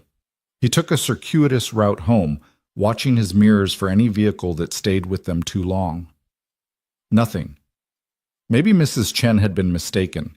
Maybe it was just someone who'd seen the video and was curious. Maybe he was being paranoid. Or maybe Reynolds' people were just better at surveillance than Nathan was at spotting it. They got ice cream, chocolate for Lily, vanilla for Nathan, and sat at an outdoor table. Nathan let his daughter talk about her day, about her friends, about the dolphin book she was reading, all while his eyes constantly scanned their surroundings, looking for threats, calculating escape routes, the old combat awareness that never quite went away. "Daddy, you're not listening," Lily said, her voice holding that particular note of hurt that children get when they realize their parents are distracted. "I'm sorry, sweetheart, I'm listening now. Tell me again about the science project." Lily regarded him with those too perceptive eyes. "Is something wrong? Are you worried about something?" Nathan hesitated, trying to find the balance between honesty and not frightening her. "I'm working on something important for work. It's taking up a lot of my thinking space, but that's not your problem, okay? You're not doing anything wrong." "Is it about the lady from the mall?" "Sort of, but it's adult stuff. Nothing for you to worry about." Lily took a bite of her ice cream, considering this. Then she said, very seriously, "Mommy used to say that when grown-ups say don't worry, it usually means there's something to worry about, but they don't want kids to be scared." The observation hit Nathan like a punch. Sarah had been right, and Lily had inherited her mother's sharp perception. "Your mom was a very smart woman. Okay, yes. There's something I'm dealing with at work that's complicated. But I promise you I'm being careful, and I'm going to make sure we're both safe. Can you trust me on that?" "I trust you," Lily said immediately. "You're the bravest person I know." Nathan had to look away for a moment, blinking against the sudden burn in his eyes. "I love you, kiddo, more than anything in the world." "I love you too, Daddy." That evening, after Lily was asleep, Nathan sat at his laptop and began researching Marcus Webb. Former quality control manager at Carter Industries, retired 5 years ago at age 57, now living in a small town about an hour north of the city. No social media presence, no obvious online footprint beyond basic public records. A man who deliberately made himself hard to find. Nathan found a phone number through a paid search service, hesitated, then decided a direct approach was best. He dialed, expecting voicemail. Marcus Webb answered on the third ring. "Who is this?" "Mr. Webb, my name is Nathan Reed. I'm calling about Carter Industries and the component fraud investigation that Alexandra Carter is conducting. I know you spoke with her before, and I know you declined to get involved. I'm hoping you'll reconsider." There was a long silence. Then, "How did you get this number?" "Public records search. I'm a former Marine and paralegal. I'm helping Alexandra build a case against Victor Reynolds. We need witnesses who can corroborate what happened with the defective components. You're one of the few people who was there, who saw it firsthand, who can make a difference." "I don't want to make a difference," Webb said, his voice hard. "I did my time at that company. I reported what I found. I was ignored, marginalized, and eventually pushed out. I'm done fighting that fight." "I understand," Nathan said. "But people died, Mr. Webb. Marines and soldiers died using equipment that you know was defective. And Victor Reynolds is still there, still in power, still making decisions that put more lives at risk. Is that really okay with you?"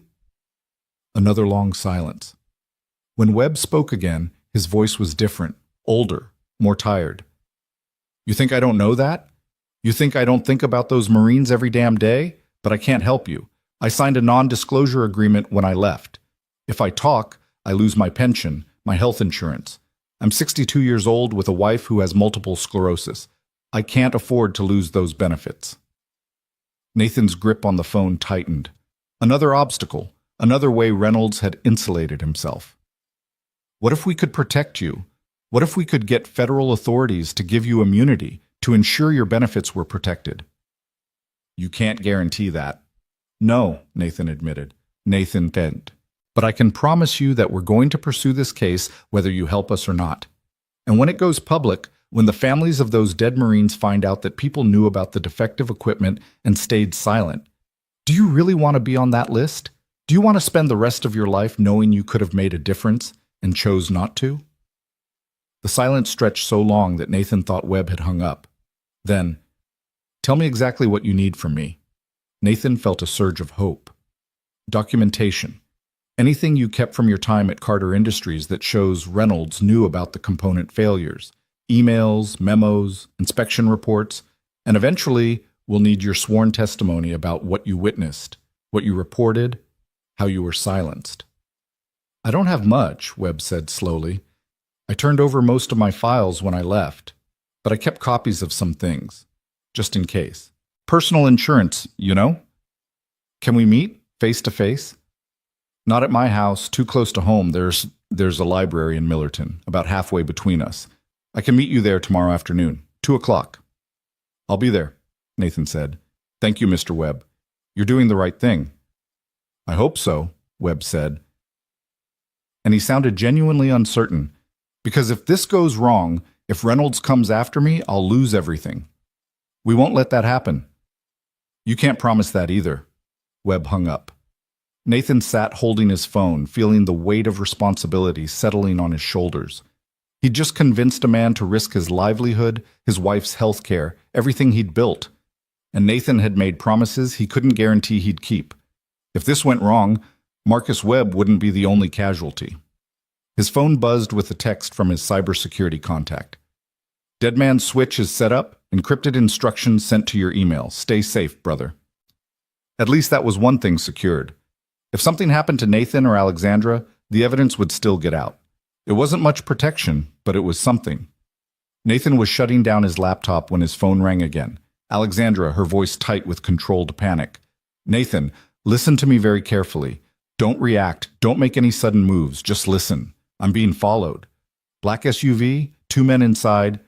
They've been behind me since I left my office. I'm driving toward the police station right now, but I wanted you to know in case... In case what? Nathan was already on his feet, adrenaline spiking. Alexandra, get to the police station. Right now. Don't worry about traffic laws. Just get there. I'm trying, but Nathan, they're trying to cut me off. They're pulling alongside. The sound of tires squealing, Alexandra's sharp intake of breath. Then the phone went dead. Alexandra, Nathan shouted into his phone, but there was no answer. He tried calling back, straight to voicemail. He tried again. Nothing. His mind raced through options. Call the police. And tell them what? That a woman he barely knew was maybe in trouble? They'd tell him to have her call them directly, drive to where she was, except he didn't know where she was, and he couldn't leave Lily alone in the apartment. Nathan made a decision. He called 911, reported a woman being followed by suspicious vehicles, gave them Alexandra's name and description, her license plate number that he'd memorized from the cafe parking lot.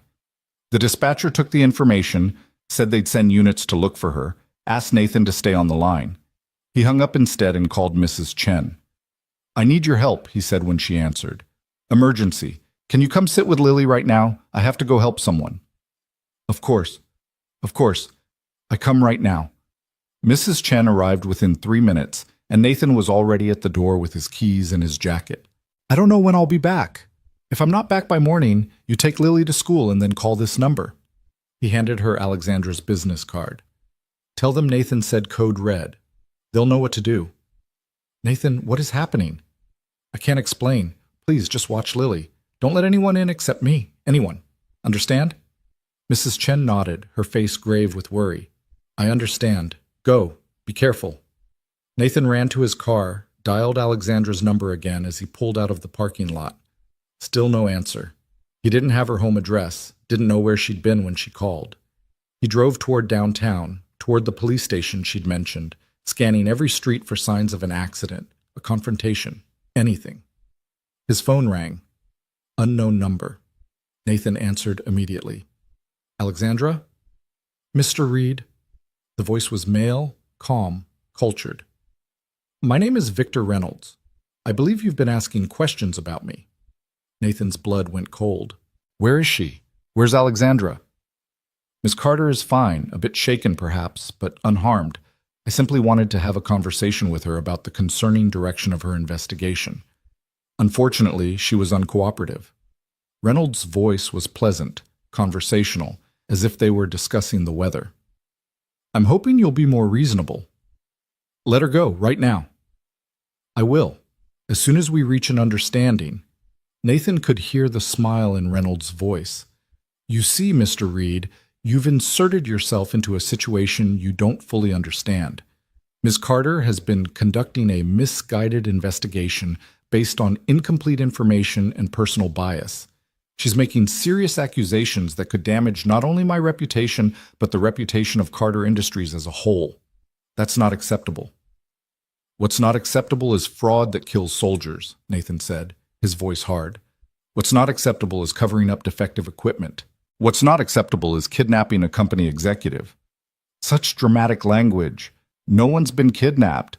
Ms. Carter and I are simply having a discussion, and when it's finished, she'll be free to go, with a better understanding of the consequences of continuing her investigation. Reynolds paused. The same offer extends to you. Walk away. Forget about this. Go back to your quiet life with your daughter. No one needs to know about your involvement. No one needs to get hurt. Is that a threat? It's a practical observation. You're a single father, Mr. Reed. Your daughter is 7 years old. She depends on you. Do you really want to risk her well-being by pursuing something that's frankly none of your business? The rage that surged through Nathan was volcanic, but he kept his voice level through sheer force of will. You just made the biggest mistake of your life.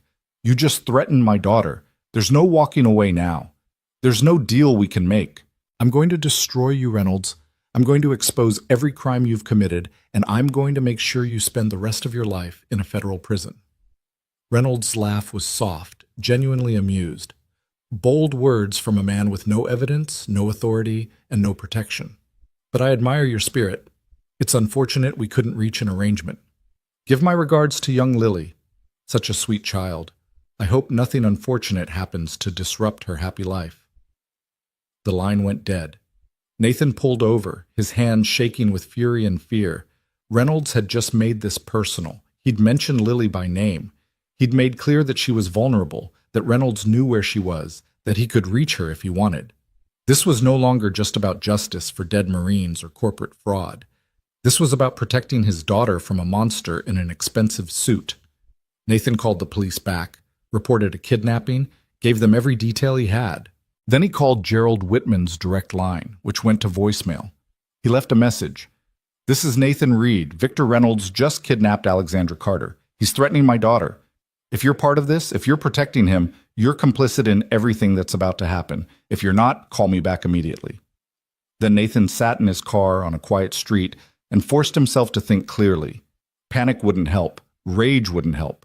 He needed to be smart, strategic, to use everything he'd learned in the Marines about asymmetric warfare and how smaller forces defeated larger ones. Reynolds had resources, connections, corporate power. But Nathan had something Reynolds didn't, a complete lack of regard for his own safety when his daughter was threatened, and the training to be very, very dangerous when motivated. His phone rang. Gerald Whitman. Nathan, I just got your message. What the hell is going on? Your senior VP of operations just kidnapped your VP of internal investigations and threatened my 7-year-old daughter. That's what's going on. Nathan's voice was ice. Question is, are you part of it or not? I'm not part of anything, Whitman said, and he sounded genuinely shocked. Where's Alexandra right now? I don't know. Reynolds called me from an unknown number. He said they were having a discussion and that she'd be released when she agreed to drop her investigation. That son of a... Whitman bit off whatever he was going to say. Okay. I'm calling our head of security, getting them to track Alexandra's phone, her car, anything. And I'm calling the police commissioner directly. If Reynolds has taken this action, he's gone completely rogue. There's no company authority behind this. Can you guarantee my daughter's safety? I'll assign a security detail to your building immediately. Former Secret Service? Best we have. They'll be there within the hour. Whitman's voice was sharp, decisive. Nathan, I need you to understand something. I authorized Alexandra's investigation because I suspected there were problems in Reynolds' division. I did not authorize this. I would never authorize this. Whatever he's doing, he's acting alone. Or with accomplices inside your company. Possibly. Which is why I need you to trust me right now. Let me help you. Let me use company resources to find Alexandra and stop Reynolds before this gets worse. Nathan weighed his options. He didn't trust Whitman completely, but he had no choice. He needed help, needed resources he didn't have. Fine, but if anything happens to Alexandra or to my daughter, I'm holding you personally responsible. Understood. I'll call you back within 30 minutes with an update. Stay where you are. Stay safe. Whitman hung up. Nathan sat in his car watching the street, thinking about Lily asleep in the apartment with Mrs. Chen watching over her, about Marines dying with defective equipment, about Alexandra Carter somewhere being persuaded to drop her investigation, about how quickly a simple act of helping a stranger had spiraled into something that threatened everything he loved. He thought about Sarah, about what she would say if she were here. She'd tell him to protect Lily above all else. She'd tell him that no cause, no matter how just, was worth risking their daughter's safety. She'd tell him to walk away, to take the deal Reynolds offered, to go back to their quiet life. But Sarah wasn't here, and Nathan knew with bone-deep certainty that walking away wouldn't keep Lily safe. Reynolds had already shown he was willing to threaten children. If Nathan backed down now, it would only confirm that threats worked, that Reynolds could get away with anything as long as he was willing to be ruthless enough. The only way to protect Lily was to eliminate the threat completely, to take Reynolds down so thoroughly that he'd never be able to hurt anyone again. Nathan's phone buzzed with a text from an unknown number. A photo loaded slowly on his screen. It was Alexandra, sitting in what looked like an office, her hands bound with zip ties, her face composed but showing strain. The photo was clearly meant as proof of life, and as a demonstration of Reynolds' power. Underneath the photo, "Last chance. Walk away, or things get worse for everyone." Nathan stared at the image, at Alexandra's bound hands, at her defiant expression even in captivity. Then he took a screenshot, forwarded it to Gerald Whitman, to the police detective he'd spoken with, and to his cybersecurity contact with a message. "Dead Man's Switch now includes this photo and all details of Reynolds' threats. If anything happens to me, Alexandra Carter, or my daughter, this goes to every news outlet in the country." He sent one more message, this one directly to the unknown number that had sent the photo. "You made a mistake, Reynolds. You should have left my daughter out of this. Now there's no negotiation, no compromise, no deal. I'm coming for you, and I'm bringing everything you've tried to hide into the light. Every crime, every cover-up, every life you've destroyed. You wanted a war? You got one." Nathan put his phone away and started his car. He had a stop to make before morning, a visit to a storage unit where he'd kept certain items from his time in the Marines, things he'd hoped never to need again, tools for a different kind of fight. The quiet life was over. The war had begun. And Nathan Reed was done playing defense. The storage unit was in a facility on the edge of town, one of those anonymous rows of orange doors under fluorescent lights that hummed too loud in the night silence. Nathan hadn't been here in 3 years, not since he'd packed away the last remnants of his Marine life and tried to pretend that version of himself no longer existed. He punched in the code, Sarah's birthday, because he'd never been able to forget, and the lock clicked open with a finality that felt like crossing a threshold he couldn't uncross. Inside, covered in a thin layer of dust, were the boxes he'd sealed away. Not weapons. He'd turned those in when he left the service. But everything else. His combat uniforms, carefully folded and preserved. His tactical vest, stripped of armor plates but still configured the way he'd worn it in Helmand. His field manuals, his training notebooks, his tablets full of legal precedents and investigation protocols from his time in JAG. And at the bottom of the last box, wrapped in oilcloth, his father's binoculars from Vietnam and a combat knife that had been a gift from his platoon sergeant. Nathan sat on the concrete floor of the storage unit and methodically went through everything, his hands moving with muscle memory that had never quite faded. He wasn't planning to fight Reynolds physically. That would be stupid and illegal and would only prove Reynolds' narrative that Nathan was dangerous. But he needed to remember who he'd been, what he was capable of, the mindset that had kept him alive when others died. His phone rang. Gerald Whitman. "We found her," Whitman said without preamble. "Alexandra's car is at a warehouse complex in the industrial district near the river. Building is owned by one of Reynolds' shell companies. Police are mobilizing now, but they're concerned about hostage safety. They're talking about negotiators, SWAT protocols, all the standard procedures that take time." "How much time?" "At least an hour to get everyone in position. Maybe 2. Whitman paused. "Security detail is at your apartment. 2 men, both former Secret Service. They'll stay there until this is resolved. Your daughter is safe." Nathan felt some of the tension ease from his shoulders. Thank you. What about Reynolds? Where is he? We don't know. He's not answering his phone, not at his house, not at his office. He's gone dark. Whitman's voice was tight with controlled anger. Nathan, I've been CEO of this company for 8 years. I've dealt with fraud, with embezzlement, with executives cutting corners for bonuses. But this, kidnapping, threats against children, this is beyond anything I imagined. Whatever you need, whatever resources will help end this, you have them. I need the address of that warehouse, and I need you to tell the police to hold position for 30 minutes. Don't raid, don't make contact, just contain the area. Can you do that? Why 30 minutes? Because I'm going to get Alexandra out before anyone else gets hurt. Nathan was already on his feet, already mentally mapping the route to the industrial district. Reynolds called me. He thinks I'm the weak point, the civilian who will fold under pressure. I'm going to use that. Nathan, you're not trained for hostage rescue. I'm trained for exactly this, Nathan interrupted. 6 years in the Marines, including 2 deployments where we did building clearances and hostage recovery. I know what I'm doing. Just give me the address in 30 minutes. Whitman was silent for a long moment. This could go very wrong. It's already very wrong. I'm just trying to minimize the casualties. Nathan grabbed his field tablet, ready to input coordinates. Address, now. Whitman gave it to him, an old industrial complex near the waterfront, the kind of area that had been thriving in the 70s and slowly dying ever since. Nathan punched it into his phone's GPS. 23 minutes away. I'm texting you a private number, Whitman said. It's our head of security, Marcus Dresden, former Delta Force. He's already on his way to the warehouse location. He'll be your backup if things go sideways. Tell him to stay outside the perimeter. If I'm not out in 30 minutes with Alexandra, then he can come in. But not before. Reynolds is expecting force. He's not expecting negotiation. You're going to negotiate? After he threatened your daughter? I'm going to make him an offer he can't refuse, Nathan said, and ended the call. He drove through the empty streets with the kind of focused calm that only came from training and necessity. His mind was already running through scenarios, possibilities, angles of approach. The warehouse would have limited entry points.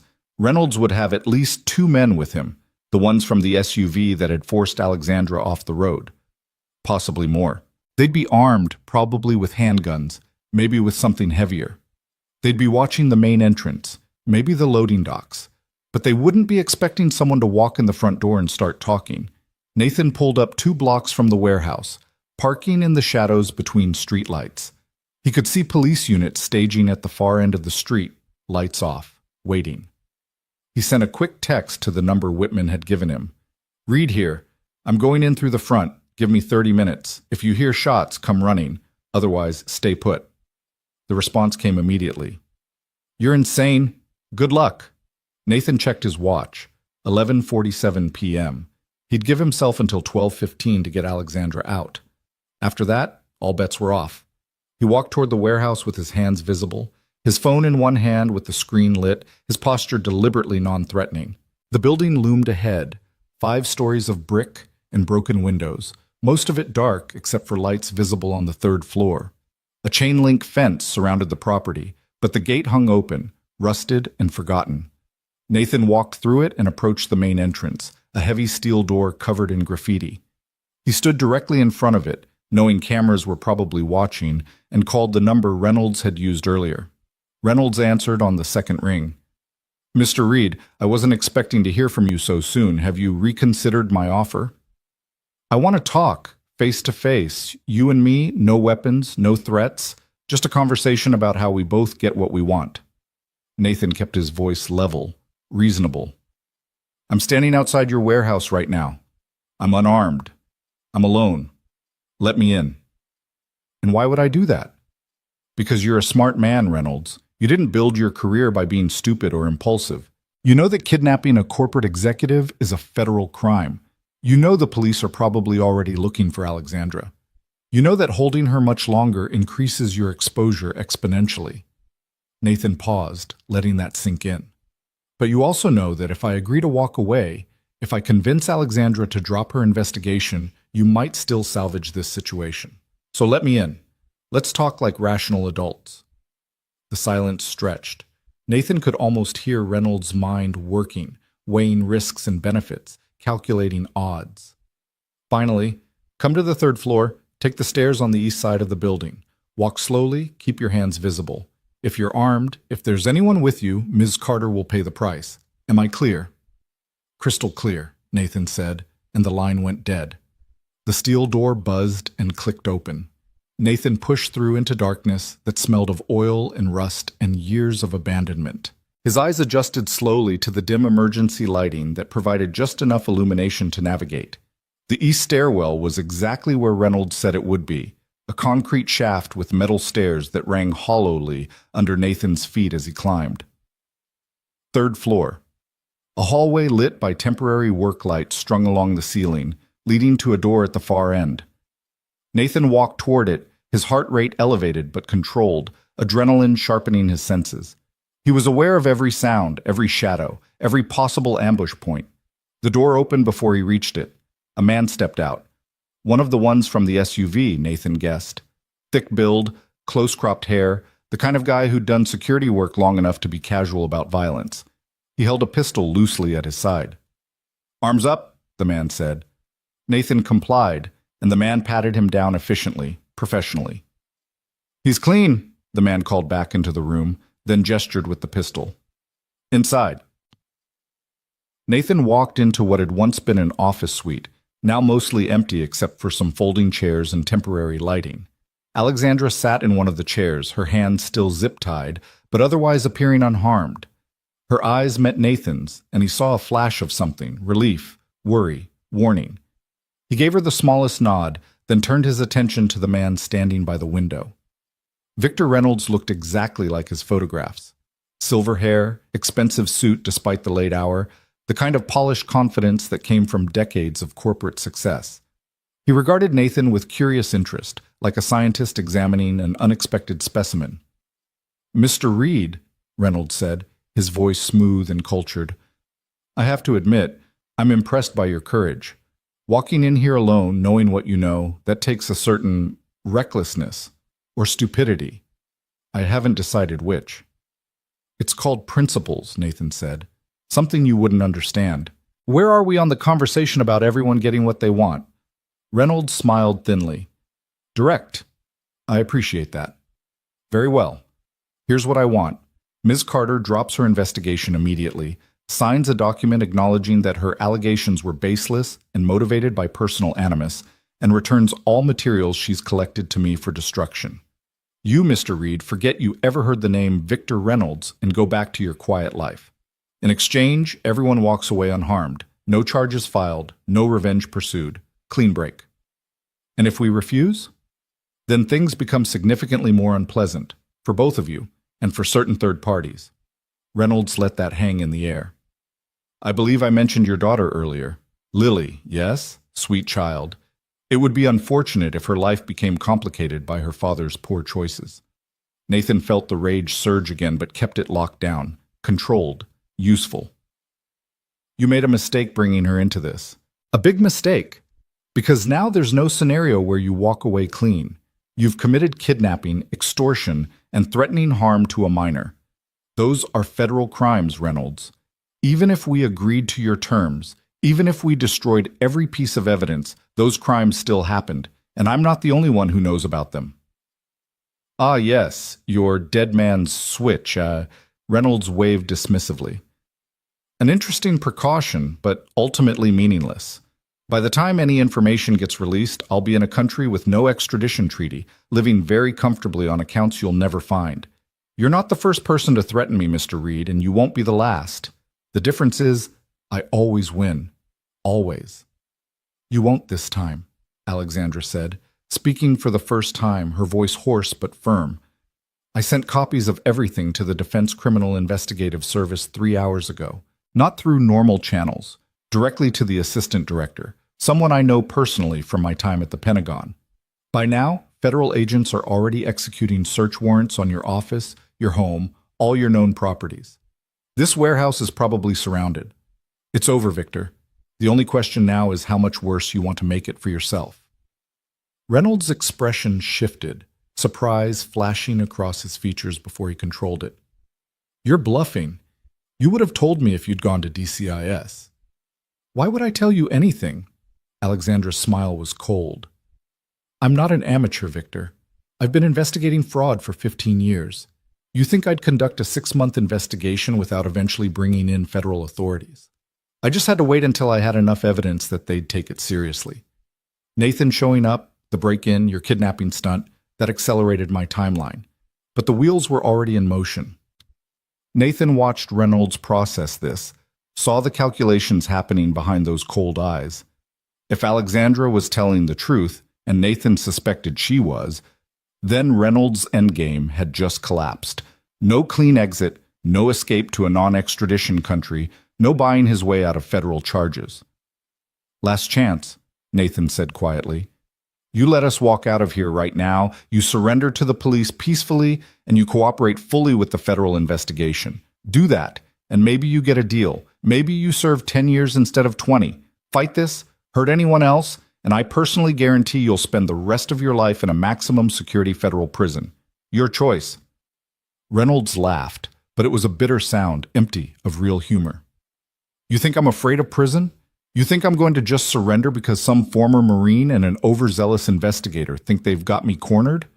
He turned to the security guard. Kill them, both of them. Make it look like they attacked each other. Dispose of the bodies in the river. The security guard raised his pistol, but he was too slow. Nathan had been watching his eyes, his body language, reading the micro-expressions that signaled decision-making.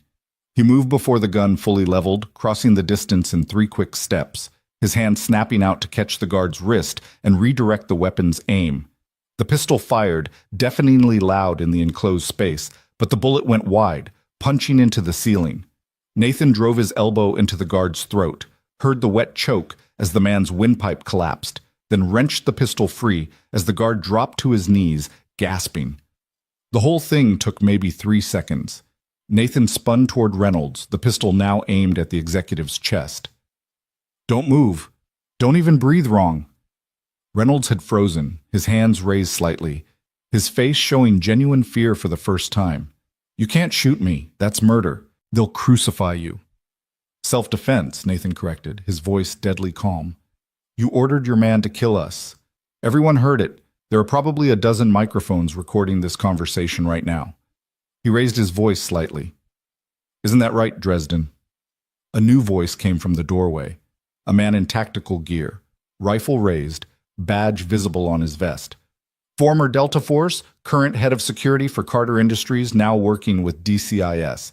You're absolutely right, Mr. Reed. We got everything on tape. Reynolds, you're under arrest for kidnapping, attempted murder, conspiracy to commit fraud, and about 15 other charges we'll enumerate when you're processed. More agents poured into the room, moving with the practiced efficiency of federal law enforcement. One of them cut Alexandra's zip ties while another secured Reynolds with handcuffs. The security guard was still on the floor, breathing painfully but alive, receiving medical attention from an agent with an EMT patch. Nathan lowered the pistol carefully, engaged the safety, and handed it grip first to Dresden. His hands were shaking now, the adrenaline crash beginning. Alexandra, are you okay? She was rubbing her wrists where the zip ties had cut into her skin, but she nodded. I'm fine. Terrified, but fine. She looked at Nathan with something like awe. You came for me. You walked into a hostage situation unarmed. I was never unarmed, Nathan said quietly. I just didn't have a weapon. He glanced at Dresden. How long were you monitoring? Since you made the phone call outside. We had parabolic mics aimed at the building, thermal imaging tracking your location. The moment he ordered that guard to shoot, we were coming in anyway. You just gave us better cause by disabling the immediate threat. Dresden's expression was respectful. That was some impressive hand-to-hand work. Where'd you learn to move like that? Marine Corps martial arts program. Instructor level. Nathan felt the exhaustion starting to creep in. Is my daughter safe? The detail at my apartment. Still in place, still secure. We've got units rolling past your building every 10 minutes. No suspicious activity. Dresden clapped Nathan on the shoulder.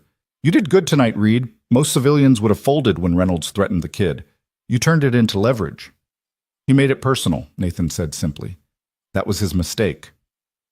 They were escorted out of the warehouse into a chaos of flashing lights and federal vehicles.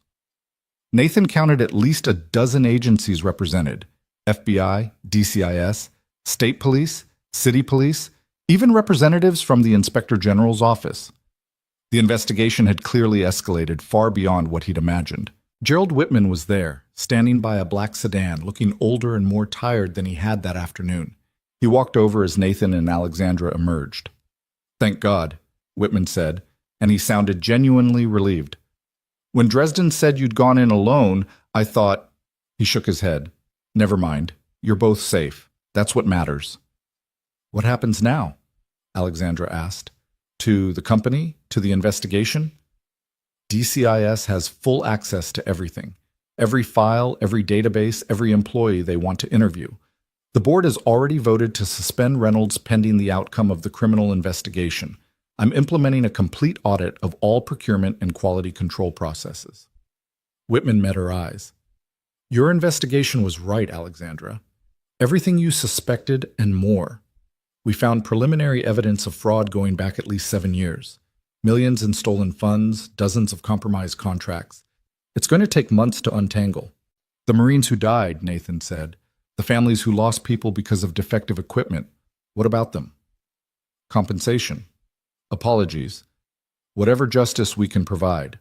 Whitman's voice was heavy. "It won't bring anyone back, but at least the truth will be known, and the people responsible will be held accountable." Nathan nodded slowly.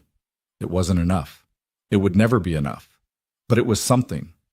A federal agent approached, a woman in her 40s with the kind of professional demeanor that marked senior investigators.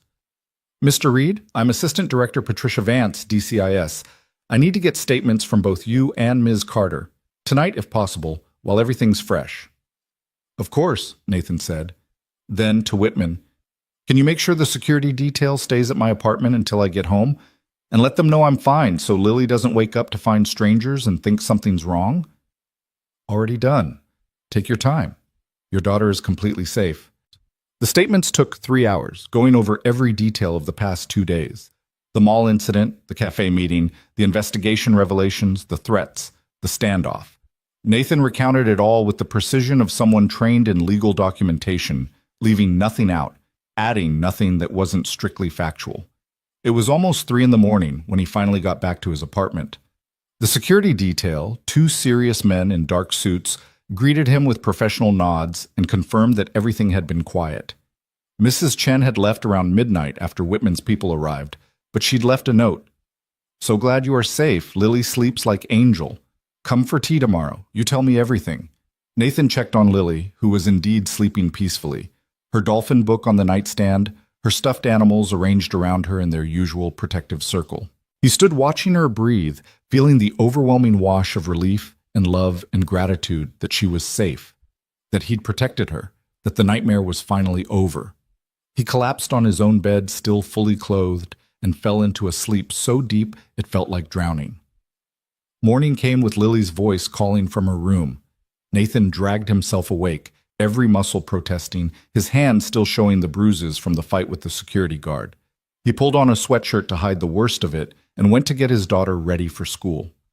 "Daddy, you look tired," Lily said, studying him with concern. "Did you stay up really late?" "I had some work stuff to take care of," Nathan said, which was technically true. "But everything's fine now, better than fine." "The men outside said you're a hero," Lily said matter-of-factly as Nathan helped her into her jacket. "They said you saved someone. Is that true?" Nathan hesitated, trying to find words that wouldn't frighten her but wouldn't be a lie. "I helped a friend who was in trouble. That's what people do. They help each other when things are hard. Like you helped the lady at the mall." "Exactly like that." Lily considered this as they walked to the car. "I think you're always a hero, Daddy, even when you're just making breakfast or helping with homework. Heroes don't have to do big things. They just have to do the right things." Nathan had to blink back sudden tears. "When did you get so wise?" "I learned it from you," Lily said simply, and climbed into the car. The security detail followed them to Lily's school at a discreet distance. Nathan walked his daughter to the entrance, kissed her goodbye, and watched her run inside with her backpack bouncing, already calling to Emma about something important that had happened with the dolphins in her book. His phone rang as he got back to his car. Marcus Webb. "I saw the news," Webb said without preamble. "Federal raids on Carter Industries, arrests, an executive facing kidnapping and murder charges." "That was you, wasn't it? You and Alexandra Carter?" "It was a team effort," Nathan said. "But yes, we got him, Mr. Webb. Reynolds is going to prison for a very long time." Webb was quiet for a moment. "I've been sitting here all morning thinking about the Marines who died. The ones I couldn't save because I didn't fight hard enough, because I took the easy way out and walked away with my pension." His voice was thick with emotion. "You didn't walk away. You could have. After that mall thing, you could have just gone back to your life. But you didn't." "I couldn't," Nathan said simply. "Not once I knew what was at stake." "I'm coming forward anyway," Webb said. "I know they've got Reynolds dead to rights now, but I want my testimony on record. I want the families of those Marines to know that people inside the company knew there were problems, that we tried to fix them, that we were silenced, but not everyone stayed silent." He paused. "It won't save my pension. My wife's going to be furious, but it's the right thing to do." "For what it's worth," Nathan said, "I think you're making the right choice. And I think there are probably whistleblower protections that can help you. Let me connect you with Alexandra. She knows the system better than I do." "I'd appreciate that." Webb cleared his throat. "Thank you, Mr. Reed, for finishing what I should have finished years ago." Nathan ended the call and sat in his car in the school parking lot, watching the ordinary morning unfold around him. Parents dropping off kids, teachers arriving with coffee cups and lesson plans, a maintenance worker fixing a broken sprinkler head. Normal life, continuing as it always did, while just beneath the surface ran the currents of justice and consequence and people trying to do the right thing in a world that didn't always make it easy. His phone buzzed with a text from Alexandra. "Thank you for last night, for coming after me, for not giving up. I owe you my life." Nathan typed back, "You don't owe me anything. We're on the same team. How are you doing?" "Sore, shaken, but alive. DCIS wants me to serve as a consultant on the investigation. Might take months to untangle everything, but we're going to find every instance of fraud, every compromised product, every dollar that was stolen. We're going to make this right. Let me know how I can help. Get some rest. Spend time with your daughter. You've done more than enough." Nathan smiled at his phone, then started his car. But instead of going home, he found himself driving toward the cemetery where Sarah was buried. He hadn't been there in months. It was too painful, too raw even after 3 years. But today felt different. Today he felt like he needed to tell her what had happened, to explain the choices he'd made and why. The cemetery was quiet, peaceful in the morning light. Nathan walked to Sarah's grave, a simple headstone with her name and dates, and the phrase they'd chosen together before she died. She loved fiercely and without fear. "Hey," Nathan said softly, sitting on the grass beside the stone. "Sorry it's been a while. Things have been complicated." He told her everything: the mall incident, the investigation, the threats, the standoff at the warehouse. He told her about Lily's wisdom, about how their daughter was growing up brave and kind and wise beyond her years. He told her about the choice he'd made to fight instead of walking away, and how terrified he'd been that it might cost Lily her father the way cancer had cost her a mother. "I keep wondering what you'd say," Nathan said. "Whether you'd be proud or furious or both. I think probably both. You always were good at holding contradictory emotions simultaneously." He smiled at the memory. "But I think you'd understand why I had to do it. Not just for the Marines who died, though that's part of it, but for Lily. I couldn't teach her to stand up for what's right if I didn't do it myself. And I couldn't let her grow up thinking that the bad guys always win, that power always protects power." The morning breeze rustled through the trees, carrying the scent of cut grass and flowers from nearby graves.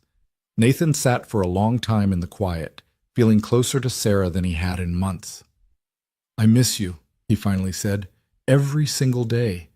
But I think we're going to be okay, Lily and me. We've got each other. We've got a purpose. We've got people who turned out to be friends when we needed them." He stood, brushed grass from his jeans. "I'll come visit more often. I promise. And I'll keep making you proud. Both of us will." He walked back to his car feeling lighter somehow, like he'd set down a weight he'd been carrying for too long. The investigation would continue. There would be trials, testimony, endless legal proceedings, but the immediate danger was over. Reynolds was in custody. The truth was coming out, and Lily was safe. That afternoon, Nathan picked Lily up from school and took her to the park. They swung on the swings, climbed on the jungle gym, chased each other around the playground until they were both breathless and laughing. Other parents watched with that particular kind of approval reserved for involved fathers, and Nathan felt a quiet pride that he'd managed to protect this, the ordinary joy of a father and daughter on a beautiful autumn day. "Daddy," Lily said as they sat on a bench eating ice cream from the truck that came every afternoon, "the news said there was a big arrest last night. Bad people who were hurting soldiers." Nathan had known this conversation was coming. "That's right. Were you involved in that?" "I was, a little bit." Nathan chose his words carefully. "Remember the lady from the mall, Alexandra? She was investigating some people who were doing bad things, and those people got angry at her and tried to hurt her, so I helped make sure she stayed safe." Lily processed this, her 7-year-old mind working through the implications. "Did you stop the bad people?" "I helped. A lot of other people helped too, police officers, federal agents, good people inside the company. We all worked together." "I'm glad," Lily said simply. "The soldiers should have good equipment that works. It's not fair if they don't." "No," Nathan agreed. "It's not fair at all. But now it's going to get better. The people who did the bad things are going to be punished, and the company is going to fix what was broken." Lily nodded, satisfied with this explanation, and went back to her ice cream. Nathan watched her, this small person who somehow understood justice and fairness with a clarity that adults often lost. She was going to be okay, he thought. They were both going to be okay. That evening, after Lily was asleep, Nathan sat on his couch with his laptop and finally allowed himself to look at the news coverage. It was everywhere. Front page of every major newspaper, lead story on every news site, trending on every social media platform. Massive fraud ring exposed at major defense contractor. Executive arrested in kidnapping, murder plot. Whistleblower investigation reveals years of military equipment fraud. And there, embedded in most of the stories, was the video from the mall. The moment that had started everything, Nathan asking his question, Alexandra revealing her identity, the security guards backing down. The clip that had gone from viral sensation to historical record, the incident that had set everything else in motion. 43 million views now. Comments in the hundreds of thousands. Nathan scrolled through a few of them, reading the reactions of strangers who had no idea how that moment had escalated, what it had led to, how close it had come to ending in tragedy. His phone buzzed. Gerald Whitman. "Nathan, I wanted to call personally to thank you. The board met this afternoon, and we've decided to offer you a permanent position as Director of Ethics and Compliance. Significant salary, full benefits, flexible schedule to accommodate Lily.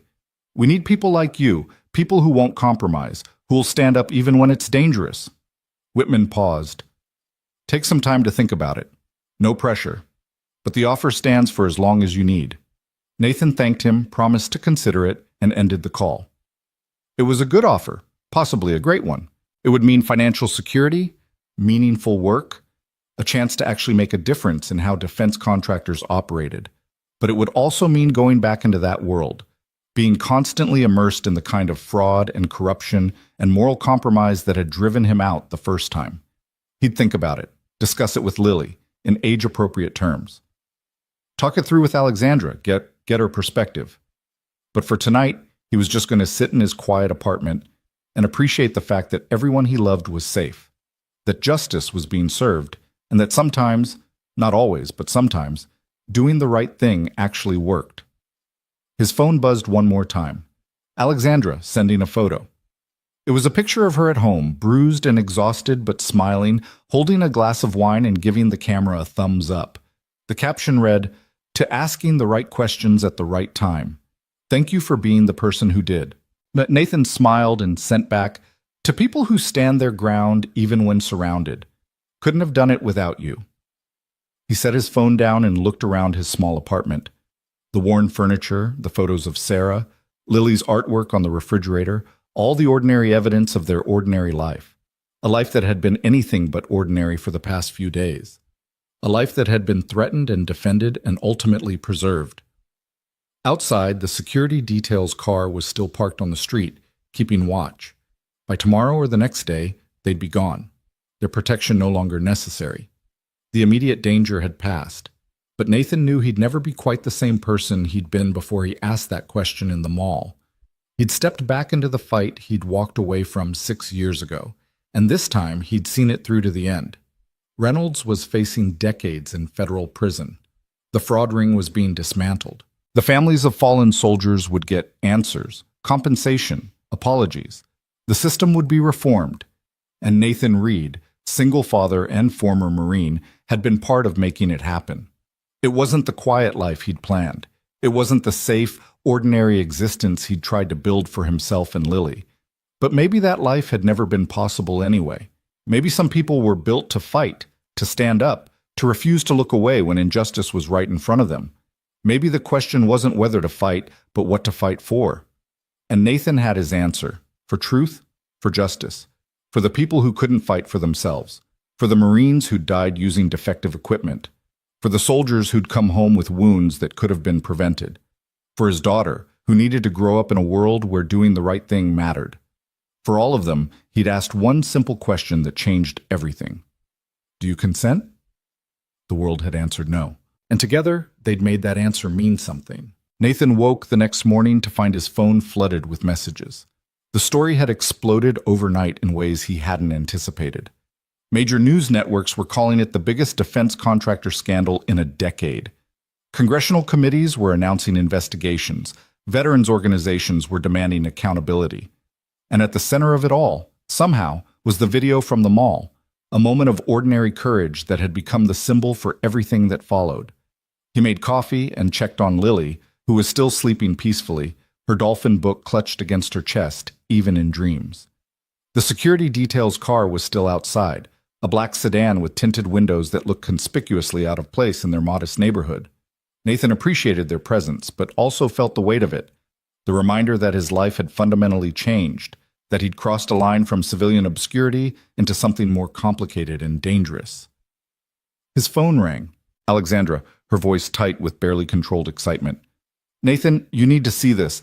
DCIS executed search warrants at 3 more locations this morning. Reynolds' lake house, his office at a consulting firm he owns, and a storage facility registered to one of his shell companies. They found everything. Hard drives with deleted files that weren't actually deleted, paper records going back 15 years, offshore account information, communications with other executives. She paused to catch her breath.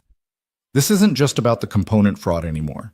This is systematic corruption involving multiple people at Carter Industries and at least 2 other defense contractors. We're talking hundreds of millions in fraudulent billings, kickback schemes, falsified test results across dozens of product lines.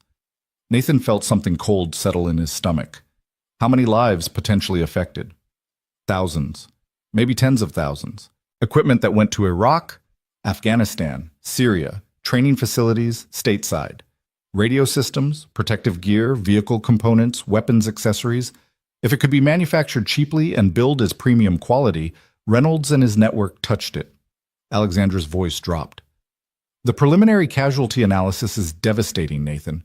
We're looking at potentially hundreds of deaths that can be directly linked to equipment failures from compromised components. Jesus, Nathan breathed. He thought about the Marines he'd served with, the soldiers he'd worked alongside in JAG, all the people who'd trusted that the equipment they used would work when their lives depended on it. What happens now?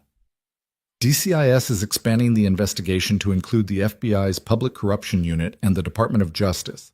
They're talking about RICO charges, racketeer-influenced and corrupt organizations. That's what you use against organized crime syndicates. And they want both of us to testify before a federal grand jury, probably within the next 2 weeks. Nathan rubbed his eyes, feeling the exhaustion from the previous night settling into his bones. I need to make arrangements for Lily. Find someone to watch her while I'm dealing with all this legal stuff.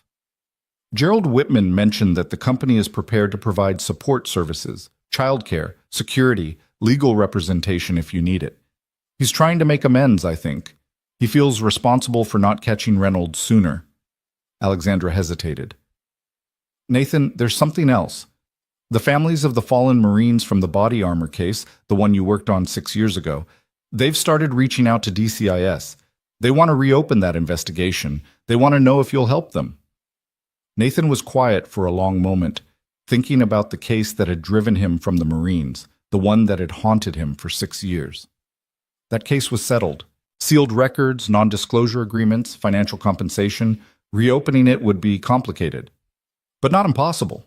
Not if you're willing to break your NDA and face the consequences. The statute of limitations on fraud hasn't expired. If there was criminal wrongdoing that was covered up, if people died because of it, justice might still be possible. Alexandra's voice was gentle. I know it's asking a lot. You've already done so much, but these families have been waiting 6 years for answers. For someone to acknowledge that their sons and daughters died because of corporate greed, not battlefield circumstances. I signed that NDA under duress, Nathan said slowly. I was told if I didn't sign it and resign quietly, I'd face court-martial on manufactured charges. That's coercion. It might be enough to void the agreement. That's what the DCIS lawyers think too. They're prepared to fight any legal action if Carter Industries or the other company tries to come after you for breach of contract. Alexandra paused. But Nathan, this could get ugly. Reopening a 6-year-old case, challenging powerful people who thought they'd gotten away with it, exposing corruption that goes all the way up the chain of command, you'd be making enemies in places that can make your life very difficult. Nathan thought about Lily sleeping in the next room, about the quiet life he'd tried to build, about all the reasons to say no and walk away. Then he thought about the Marines who'd died wearing defective armor, about their families who'd been told it was just bad luck or battlefield chaos, about the truth that had been buried under legal settlements and corporate protection. Set up the meeting with DCIS, Nathan said. I'll tell them everything I know. I'll turn over every document I kept, every email I saved. I'll testify against anyone who needs to be held accountable, no matter who they are or what position they hold. He could hear Alexandra's smile through the phone. I was hoping you'd say that. The meeting's tomorrow morning at 10, Federal Building downtown. And Nathan, thank you for being someone who doesn't quit when it gets hard. After they hung up, Nathan sat with his coffee and watched the sun rise over the buildings across the street. The security detail changed shifts. New car, different agents, same watchful presence. His phone continued to buzz with notifications, but he ignored most of them. There were interview requests from major news networks, calls from documentarians wanting to tell his story, messages from people claiming to have information about other defense contractor fraud. It was overwhelming, the sudden visibility, the way his private act of conscience had become public spectacle. A soft sound made him turn. Lily stood in the doorway, rubbing her eyes, her hair wild from sleep. Morning, sweetheart, Nathan said, opening his arms. She climbed into his lap, warm and heavy with the particular weight of a child just waking up. Are those men still outside? Lily asked, peering toward the window. They are. They're making sure we're safe. Safe from what? Nathan chose his words carefully. Remember how I told you I helped stop some people who were doing bad things? Well, sometimes when you stop bad people, they get angry. These men are here to make sure the bad people stay away from us. Lily considered this with the seriousness she brought to important matters. Will they be here forever? No, honey. Just for a little while until everything settles down. Then it'll just be you and me again, like always. I liked it better when it was just you and me, Lily said quietly. The men are nice, but they make everything feel scary. I know, Nathan said, hugging her tighter. I'm sorry about that. I'm trying to make things go back to normal as quickly as possible. They made breakfast together, pancakes, because it was Saturday, and Saturday meant pancakes. Lily helped measure flour and crack eggs, chattering about her plans for the weekend, about the chapter she was reading in her dolphin book, about how Emma had invited her to a birthday party next month. Normal kid stuff. Beautiful, ordinary concerns that had nothing to do with federal investigations or corporate fraud or the dangerous world Nathan had pulled them into. Around noon, there was a knock at the door.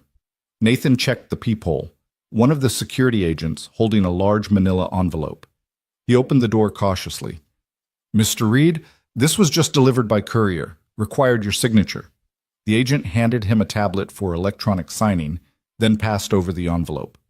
Also, we've received word that there's increased media presence in the area. Reporters have started showing up, trying to get comments from neighbors. We've asked them to move to public sidewalks, but you should be aware that leaving the building might mean dealing with cameras. Understood, Nathan said, taking the envelope. Thank you. He closed the door and examined the envelope. It was from a law firm in Washington, D.C., Brennan, Chase & Associates. Inside was a letter on expensive letterhead. Dear Mr. Reed, we represent several families of service members who were killed or injured while wearing body armor manufactured by Kellerman Defense Systems between 2016 and 2018. We understand you were the Marine Corps legal advisor who initially investigated the defective armor case and recommended criminal prosecution. We are writing to request your assistance in reopening this matter and pursuing both civil and criminal remedies against all responsible parties. We believe your testimony and the evidence you gathered would be instrumental in achieving justice for our clients. Please contact us at your earliest convenience to discuss how we might proceed. The families we represent are prepared to support you in every way possible, including legal defense if you face any retaliation for breaking your non-disclosure agreement.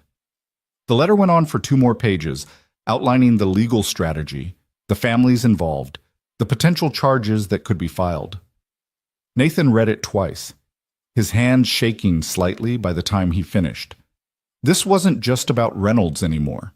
This wasn't just about Carter Industries. This was about going to war with an entire system of corruption that had protected powerful people for decades. His phone rang again. Marcus Webb. Nathan, I hope you don't mind me calling. Alexandra gave me your number. Webb's voice sounded steadier than their previous conversations, more determined. I've been thinking about what you said about finishing what should have been finished years ago. I want to help, however I can. I spent 15 years at Carter Industries, and I saw things, Nathan. Things I documented and reported and was told to forget about. I've got boxes of records in my basement, performance reports, quality control failures, communications between executives about cutting corners. I kept it all, even though my NDA said I should have destroyed it. Why did you keep it? Nathan asked. Insurance at first, then evidence, once I realized how bad things really were. Then just guilt, I guess. Knowing that people were dying, and I had proof of why, but I wasn't brave enough to come forward. Webb's voice cracked slightly. My wife has been angry with me ever since I told her I was going to testify. She's terrified we'll lose everything. But this morning, she said something that changed my mind. She said, I didn't marry a coward, Marcus. I married a man with principles. If we lose the house, we'll get another house. But if you don't do this, if you stay silent when you could speak up, I don't know if I'll respect you anymore. Nathan felt a surge of respect for this woman he'd never met. Your wife sounds like a remarkable person. She is. Smarter than me, braver than me, better than I deserve. Webb cleared his throat. So I'm offering you everything I have. Every document, every email I saved, every piece of evidence that might help. And I'll testify anywhere, anytime about anything I witnessed. No more hiding, no more protecting people who don't deserve protection. Mr. Webb, thank you. That takes real courage. No, Webb said quietly. Courage is what you did, walking into that warehouse alone. Courage is what Alexandra did, investigating Reynolds for months while he tried to destroy her. What I'm doing is just finally doing the minimum that any decent person should do. But I'm doing it, and that's something. They arranged to meet the next day before the DCIS meeting, so Webb could turn over his documents and Nathan could review them for anything relevant. After they hung up, Nathan sat for a moment, feeling the weight of responsibility settling even heavier on his shoulders. People were looking to him for leadership, for courage, for answers. He wasn't sure he had any of those things. He was just a single dad who'd asked a question in a mall and somehow ended up at the center of a federal investigation. The afternoon passed in a strange haze of normalcy disrupted by chaos. Nathan and Lily watched movies together, played board games, read chapters from the Dolphin book. But every hour or so, his phone would ring with another call related to the investigation. DCIS asking for clarification on details, Alexandra coordinating logistics. Gerald Whitman requesting a meeting to discuss the company's cooperation with authorities. The two realities existed simultaneously, overlapping but separate, and Nathan found himself constantly code-switching between devoted father and whistleblower witness. Evening came. After Lily was asleep, Nathan sat at his laptop and began writing down everything he remembered from the body armor case 6 years ago. Names, dates, conversations, the evidence he'd collected, the pressure he'd faced to drop the investigation, the threats that had been made if he didn't resign quietly. It all came flooding back with painful clarity. The anger he'd felt at being forced to choose between his career and his integrity, the shame of having walked away when he should have fought, the guilt that had haunted him ever since. But maybe, Nathan thought as he typed, maybe he'd been given a second chance. Maybe the universe was offering him an opportunity to finish what he'd started, to finally see justice done for the people who died because he hadn't fought hard enough the first time. His phone buzzed with a text from a number he didn't recognize. The message was simple. You're making powerful people very nervous. Be careful. Nathan stared at the screen, trying to decide if this was a warning from a concerned party or a threat from Reynolds' allies.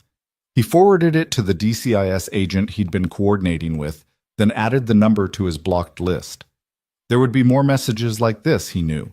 More attempts at intimidation, more subtle threats designed to make him back down.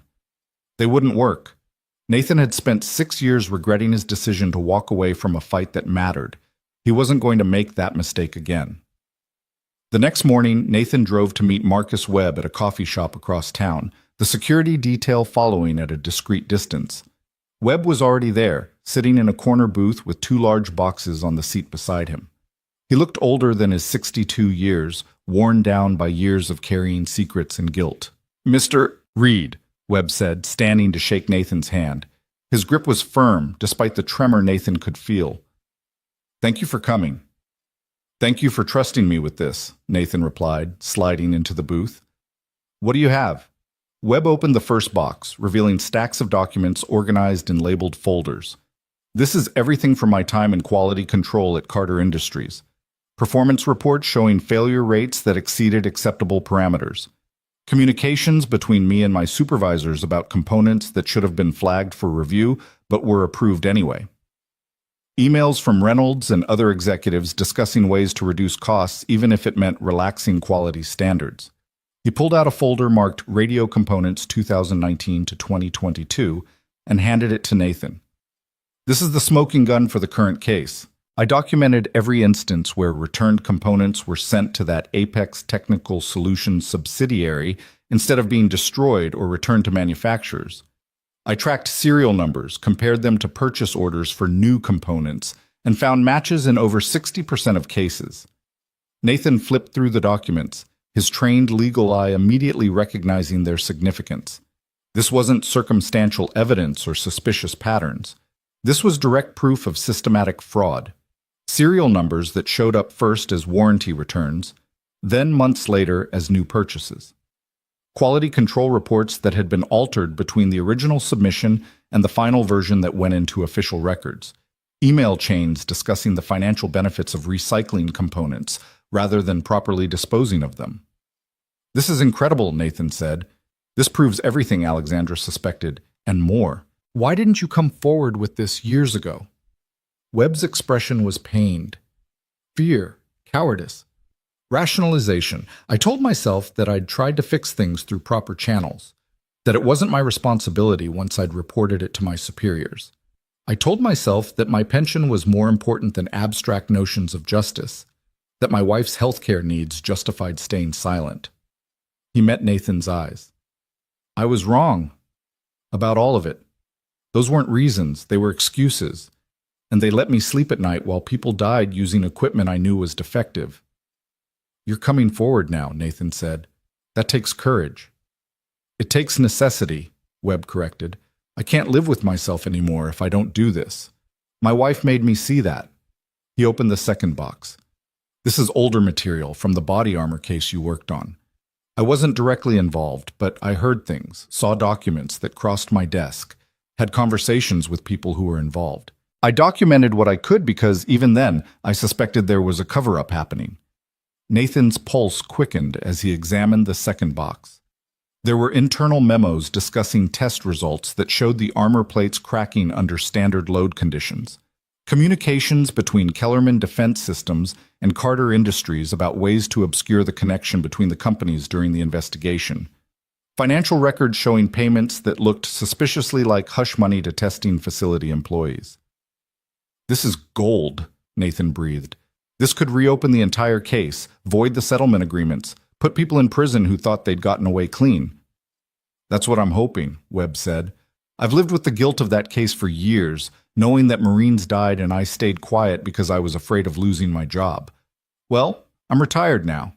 They can't fire me, and they can't threaten my pension without facing federal whistleblower protection laws. So I'm done being afraid." They spent the next hour going through the documents, with Nathan asking questions and Webb providing context and background. By the time they finished, Nathan had a much clearer picture of the scope of corruption they were dealing with. Not just individual executives making bad decisions, but systematic fraud built into the corporate culture, protected by layers of plausible deniability and strategic document destruction. "I need to get this to DCIS before the meeting this morning," Nathan said, checking his watch. "Can I take these boxes?" "They're yours," Webb said. "I have copies of everything at home, in a safe deposit box and uploaded to an encrypted cloud server. I learned from watching you and Alexandra. Always have backups, always have insurance." They parted with a handshake that felt like something more. A bond between two men who'd decided that doing the right thing mattered more than protecting themselves. Nathan loaded the boxes into his car, called the DCIS agent to let them know he was bringing significant new evidence, and drove toward downtown with a sense of purpose that had been missing from his life for 6 years. The federal building was an imposing structure of steel and glass designed to project authority and permanence. Nathan had to pass through multiple security checkpoints, each one requiring verification and explanation. The security detail couldn't follow him inside, so for the first time in days, he was alone in a way that felt both liberating and vulnerable. The DCIS offices were on the 8th floor. Nathan was escorted to a conference room where Alexandra was already waiting, along with 3 people he didn't recognize, 2 men in suits and a woman with the kind of sharp, intelligent expression that marked senior prosecutors. "Nathan Reed," one of the men said, standing to shake his hand. "I'm Special Agent Tom Morrison, DCIS. This is Assistant U.S. Attorney Jennifer Chen and Special Agent David Park from the FBI's Public Corruption Unit. Thank you for coming in." "Thank you for pursuing this," Nathan replied. He set the boxes on the conference table. "I brought additional evidence, courtesy of Marcus Webb. He's prepared to testify about everything he witnessed during his 15 years at Carter Industries." Jennifer Chen's eyes lit up as she opened the first box and began examining the contents. "This is exactly what we need. Direct documentation of the fraud, communication showing intent, financial records linking the shell companies. Mr. Reed, this changes everything. With this evidence and Mr. Webb's testimony, we're looking at RICO charges against not just Victor Reynolds, but potentially a dozen other executives and employees." They spent the next 4 hours going through Nathan's testimony, recorded and transcribed by a court reporter. He recounted everything from the mall incident to the warehouse confrontation, providing context and detail that would be essential for prosecution. Then they moved to the body armor case, and Nathan found himself reliving the worst period of his Marine Corps service, the investigation that had revealed systematic fraud, the pressure to drop it, the threats and intimidation, the forced choice between his career and his principles. "You say you were threatened with court-martial if you didn't sign the NDA and resign," Jennifer Chen said, making notes. "Can you provide specifics about who made these threats and what exactly was said?" Nathan named names, a colonel who'd called him into his office and explained very clearly that Nathan's career was over if he pushed the investigation further, a civilian lawyer from Kellerman Defense Systems who'd suggested that accidents could happen to Marines who made powerful people angry, a Pentagon procurement officer who told Nathan that some battles weren't worth fighting and that smart people knew when to retreat. "Those are serious allegations," Special Agent Morrison said. "You're claiming that multiple military officers and civilian officials conspired to obstruct a criminal investigation and threaten a whistleblower." "I'm not claiming it," Nathan said quietly. "I'm stating it as fact. It happened. I documented as much as I could at the time, saved emails and recordings where possible. I've lived with the knowledge of what happened for 6 years, wondering if I should have fought harder, if Marines are dead because I didn't push back strong enough. Well, I'm pushing back now. Whatever consequences come from that, I'll accept them. Jennifer Chen and the two agents exchanged looks that Nathan couldn't quite read. Finally, Chen spoke. Mr. Reed, what you're describing is a conspiracy that goes very high up in both military command and defense contractor circles. Pursuing this will make you a target. There will be attempts to discredit you, to attack your credibility, possibly to threaten you or your family again. The people you're accusing have enormous resources and connections. Are you prepared for how ugly this could get? Nathan thought about Lily, about the security detail outside their building, about Sarah's photograph on his wall, and the promise he'd made at her grave to keep making her proud. I'm prepared to do whatever it takes to see justice done. For the Marines who died in the original case, for the soldiers who've died since because of Reynolds' fraud, for everyone who's ever been told that some battles aren't worth fighting, I'm fighting this battle, whatever it costs. Then we're with you, Chen said firmly, all the way to trial and beyond. We're going to build cases that are so airtight, so thoroughly documented, that even the best defense attorneys in the country won't be able to create reasonable doubt. And we're going to make sure you and your daughter are protected throughout the process. Alexandra reached across the table and squeezed Nathan's hand. We're in this together, she said simply. The meeting continued for another 2 hours, covering details and logistics and legal strategy. By the time Nathan left the federal building, it was mid-afternoon and he was exhausted in a way that went bone deep. The security detail was waiting in the parking garage, ready to follow him home, but Nathan made a detour first. He drove to Lily's school and arrived just as dismissal began. She came running out with her backpack bouncing, her face lighting up when she saw him waiting at the usual spot. "Daddy!" She launched herself into his arms. "You're here! I thought maybe the security men were going to pick me up again." "No, sweetheart. I wanted to get you myself." Nathan held her tight, breathing in the strawberry scent of her shampoo, grounding himself in this moment of simple fatherhood after hours of discussing fraud and corruption and federal prosecutions. "How was school?" "Good. We had art class, and I made a painting of dolphins jumping out of the ocean, and Mrs. Peterson said it was beautiful, and she's going to hang it in the hallway." Lily's words tumbled over each other in her excitement. "And Emma said her birthday party is going to have a bounce house and a magician, and can I please go, Daddy? Please?" "Of course you can go," Nathan said, buckling her into her car seat. "When is it?" 3 weeks from Saturday. Emma's mom is going to send you an invitation with all the information." Lily kicked her feet happily. "Can we get ice cream?" Nathan smiled. "Sure, we can get ice cream." They went to their usual place, the small shop 3 blocks from their apartment that made everything fresh daily. Lily got her traditional chocolate in a cone. Nathan got vanilla in a cup, and they sat at the outdoor table where they could watch people walk by and dogs strain at their leashes and life continuing in all its ordinary beauty. "Daddy," Lily said around a mouthful of ice cream, "are the bad people all gone now?" Nathan considered how to answer that honestly without frightening her. "Most of them are caught and will be punished. There might be others we don't know about yet, but we're safe. The security men are making sure of that." "Good." Lily took another lick of her ice cream.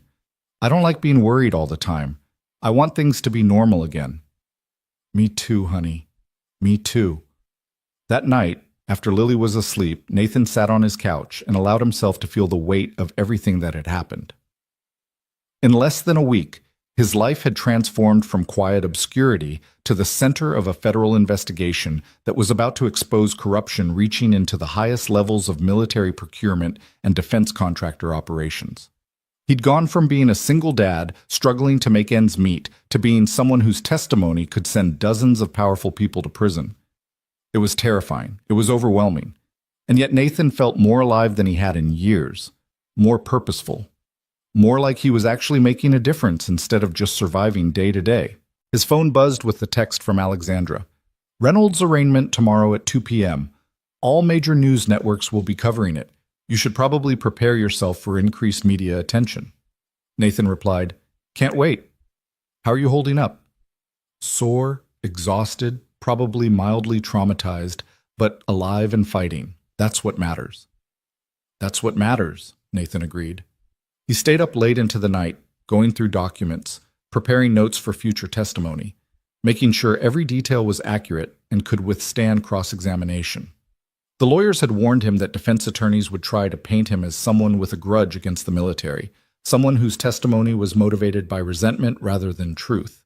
Nathan needed to be unimpeachable, his facts so precisely documented that there was no room for doubt. Around 2 in the morning, his phone rang with an unknown number. Nathan almost didn't answer, but something made him pick up. Nathan Reed? The voice was older, male, with the particular gravelly quality that came from years of smoking or shouting, or both. Who is this? My name is Colonel James Patterson, retired. I was your commanding officer's commanding officer back when you were investigating the body armor case. I'm calling to tell you that what you're doing takes guts, and I should have backed you up back then instead of letting them push you out. Nathan sat up straighter, suddenly very alert. Why are you calling me at 2 in the morning, Colonel? Because I've spent 6 years feeling like a coward for not supporting you when it mattered. Because I knew the body armor was defective, and I let political pressure override my duty to protect Marines. Because I heard you're reopening the case and I want to help. Patterson's voice was rough with emotion. I've got documentation too, Reed. Orders I received to shut down your investigation, communications from Pentagon procurement, you'll have officers threatening to tank my career if I didn't fall in line, names of other officers who were pressured to cover up the fraud. I kept it all thinking maybe someday I'd have the courage to use it. Looks like that day is now. Nathan felt something tighten in his chest. Hope mixed with vindication, mixed with renewed determination. Colonel, if you're serious about this, I need you to contact the DCIS agents I'm working with. They'll need to interview you, get your testimony on record, examine your evidence. Already planned on it. I've got a meeting scheduled with them next week. I just wanted to call you first, to tell you that what you did 6 years ago, refusing to drop the investigation even when it cost you your career, that meant something. It meant something to the other Marines who knew what you were fighting for, even if we were too chicken shit to stand with you.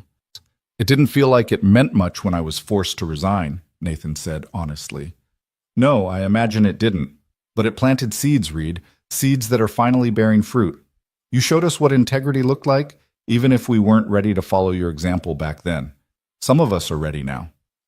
They talked for another 30 minutes, Patterson providing details about the pressure campaign that had been orchestrated to shut down Nathan's investigation, naming names and describing specific incidents that Nathan had only partially understood at the time.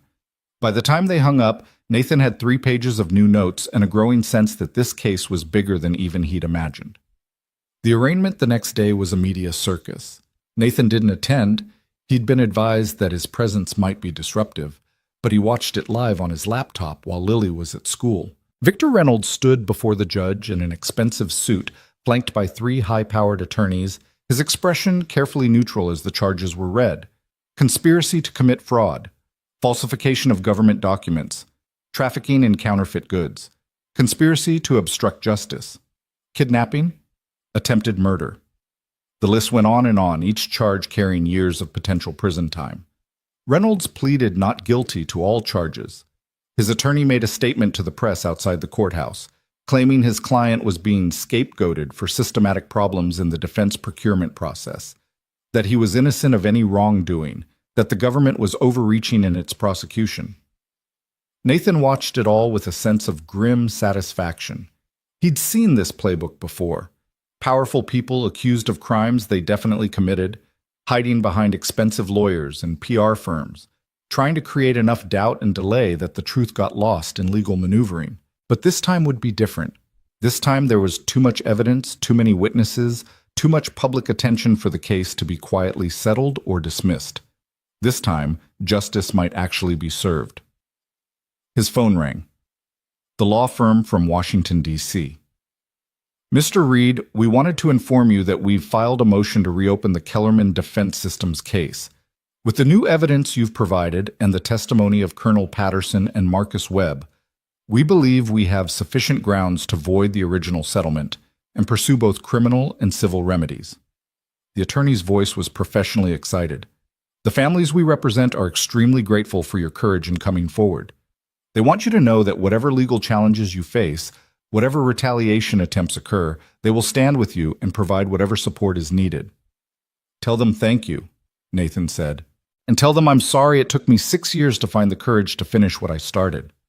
You're finishing it now, the attorney replied. That's what matters.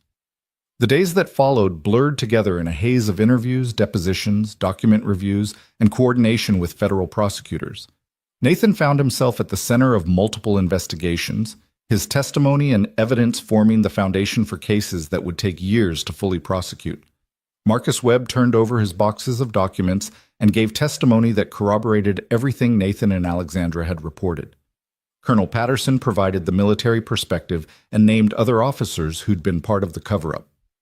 Other whistleblowers began coming forward, emboldened by the public attention and the federal protection being offered. The house of cards that Victor Reynolds had built over 20 years was collapsing, and it was taking down dozens of other corrupt actors with it. But the cost was high. Nathan's face was everywhere now. News broadcasts, magazine covers, online articles analyzing his background and motivations. The video from the mall had been watched over 100 million times, turned into a cultural touchstone, endlessly dissected and discussed. Privacy was gone. Anonymity was gone. The quiet life was thoroughly, irreversibly gone. Through it all, Nathan tried to maintain some semblance of normalcy for Lily. School, homework, reading time, weekend activities. The security detail eventually scaled back to periodic check-ins rather than constant surveillance. Life began to find a new rhythm, different from before, but gradually becoming familiar. 3 weeks after the arraignment, on a Saturday afternoon, Nathan sat in the park watching Lily play on the jungle gym. The sun was warm, the air smelled of cut grass and late autumn flowers, and for a moment everything felt almost peaceful. His phone buzzed. Gerald Whitman. Nathan, I wanted you to hear this from me directly before it goes public tomorrow. The board has voted to implement comprehensive reforms across Carter Industries. Complete overhaul of quality control procedures, independent oversight of procurement processes, mandatory ethics training for all employees, and a victim compensation fund for families affected by the fraud. We're also partnering with the Department of Defense to create new industry-wide standards for component testing and documentation. Whitman paused. None of this would have happened without you. You forced us to confront problems we'd been ignoring, to acknowledge that profit can never come at the cost of soldiers' lives. Thank you. I didn't do it for thanks, Nathan said. I did it because it needed to be done. I know. That's why it mattered. Whitman cleared his throat. The offer still stands, Nathan, Director of Ethics and Compliance, whenever you're ready. But I understand if you'd rather not be associated with Carter Industries given everything that's happened. Nathan watched Lily climb to the top of the jungle gym, fearless and laughing. Let me think about it. Right now, I just want to focus on being a dad. Understandable. The offer doesn't expire. Take all the time you need. As the sun began to set, painting the sky in shades of orange and gold, Nathan called Lily down from the jungle gym. They walked home together, her small hand in his, talking about nothing and everything. School, friends, dolphins, what they should have for dinner. Normal things. Beautiful, ordinary things. The kind of things worth fighting for. 6 months passed like water through fingers, each day bringing new developments in what the media had started calling the Carter Industries scandal. Nathan found himself living in a strange duality. Mornings spent making breakfast and walking Lily to school, afternoons consumed by depositions and meetings with prosecutors, evenings devoted to homework help and bedtime stories. The contrast was jarring, moving between the innocence of his daughter's world and the dark complexity of corporate corruption and criminal prosecution. The federal cases moved forward with the slow, grinding inevitability of bureaucratic justice. Victor Reynolds remained in custody, his bail denied after prosecutors argued he was a flight risk with the means to disappear. 3 other Carter Industries executives had been indicted. 2 had taken plea deals in exchange for testimony against Reynolds and higher-level conspirators. The investigation had expanded to include Pentagon procurement officers, testing facility employees and executives from 4 other defense contractors who'd participated in similar fraud schemes. Nathan testified before a federal grand jury twice, his words recorded and transcribed, his evidence examined by teams of lawyers looking for any weakness that defense attorneys might exploit. He was questioned for hours about his motivations, his documentation methods, his memory of events from 6 years ago. The prosecutors prepared him well, running mock cross-examinations that were more brutal than anything the actual defense could throw at him. "They're going to try to paint you as someone with an axe to grind," Jennifer Chen told him during one preparation session. "Someone who was bitter about being forced out of the Marines, who manufactured this entire scandal as revenge. You need to stay calm, stick to the facts, and never let them provoke you into emotional responses that could be used to discredit your testimony." Nathan understood. He'd learned emotional control in the Marines, refined it through 6 years of single parenthood. He could handle whatever the defense attorneys threw at him. What was harder to handle was the impact on Lily. She'd become something of a celebrity at school, the daughter of the man from the viral video, the kid whose dad was helping to expose corporate fraud. Most of the attention was positive, but not all of it. Some parents had complained that Nathan was dragging a child into adult matters, that his actions had made their school a target for media attention. The principal had called him in for a meeting to discuss maintaining appropriate boundaries between Mr. Reed's public activities and the school environment. Nathan had listened politely, then explained very clearly that his daughter's education and well-being were his top priorities, but he wouldn't apologize for pursuing justice.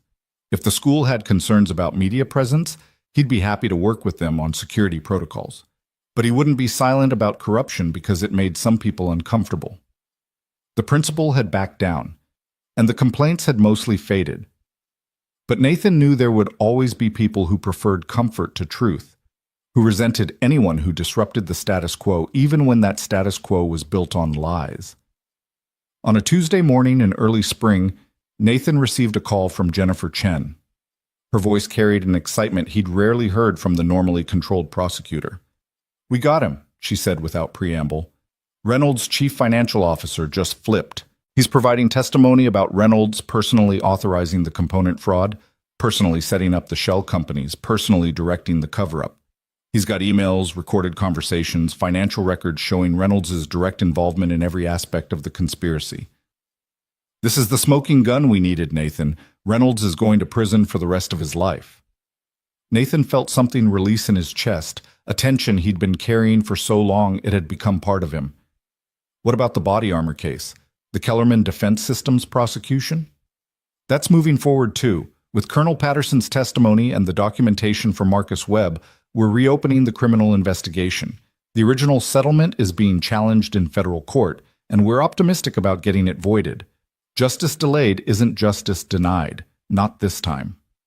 After the call ended, Nathan sat in his apartment trying to process what this meant. The fight wasn't over. There would still be trials, still be testimony, still be months or years of legal proceedings before final sentences were handed down. But the outcome was no longer in doubt. The evidence was overwhelming. The witnesses were credible. The conspiracy was exposed. He'd done it. They'd all done it together. Him, Alexandra, Marcus Webb, Colonel Patterson, all the other whistleblowers who'd found the courage to come forward.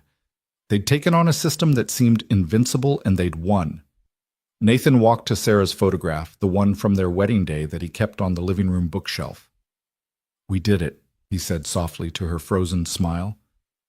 "It took 6 years, but we finally did it."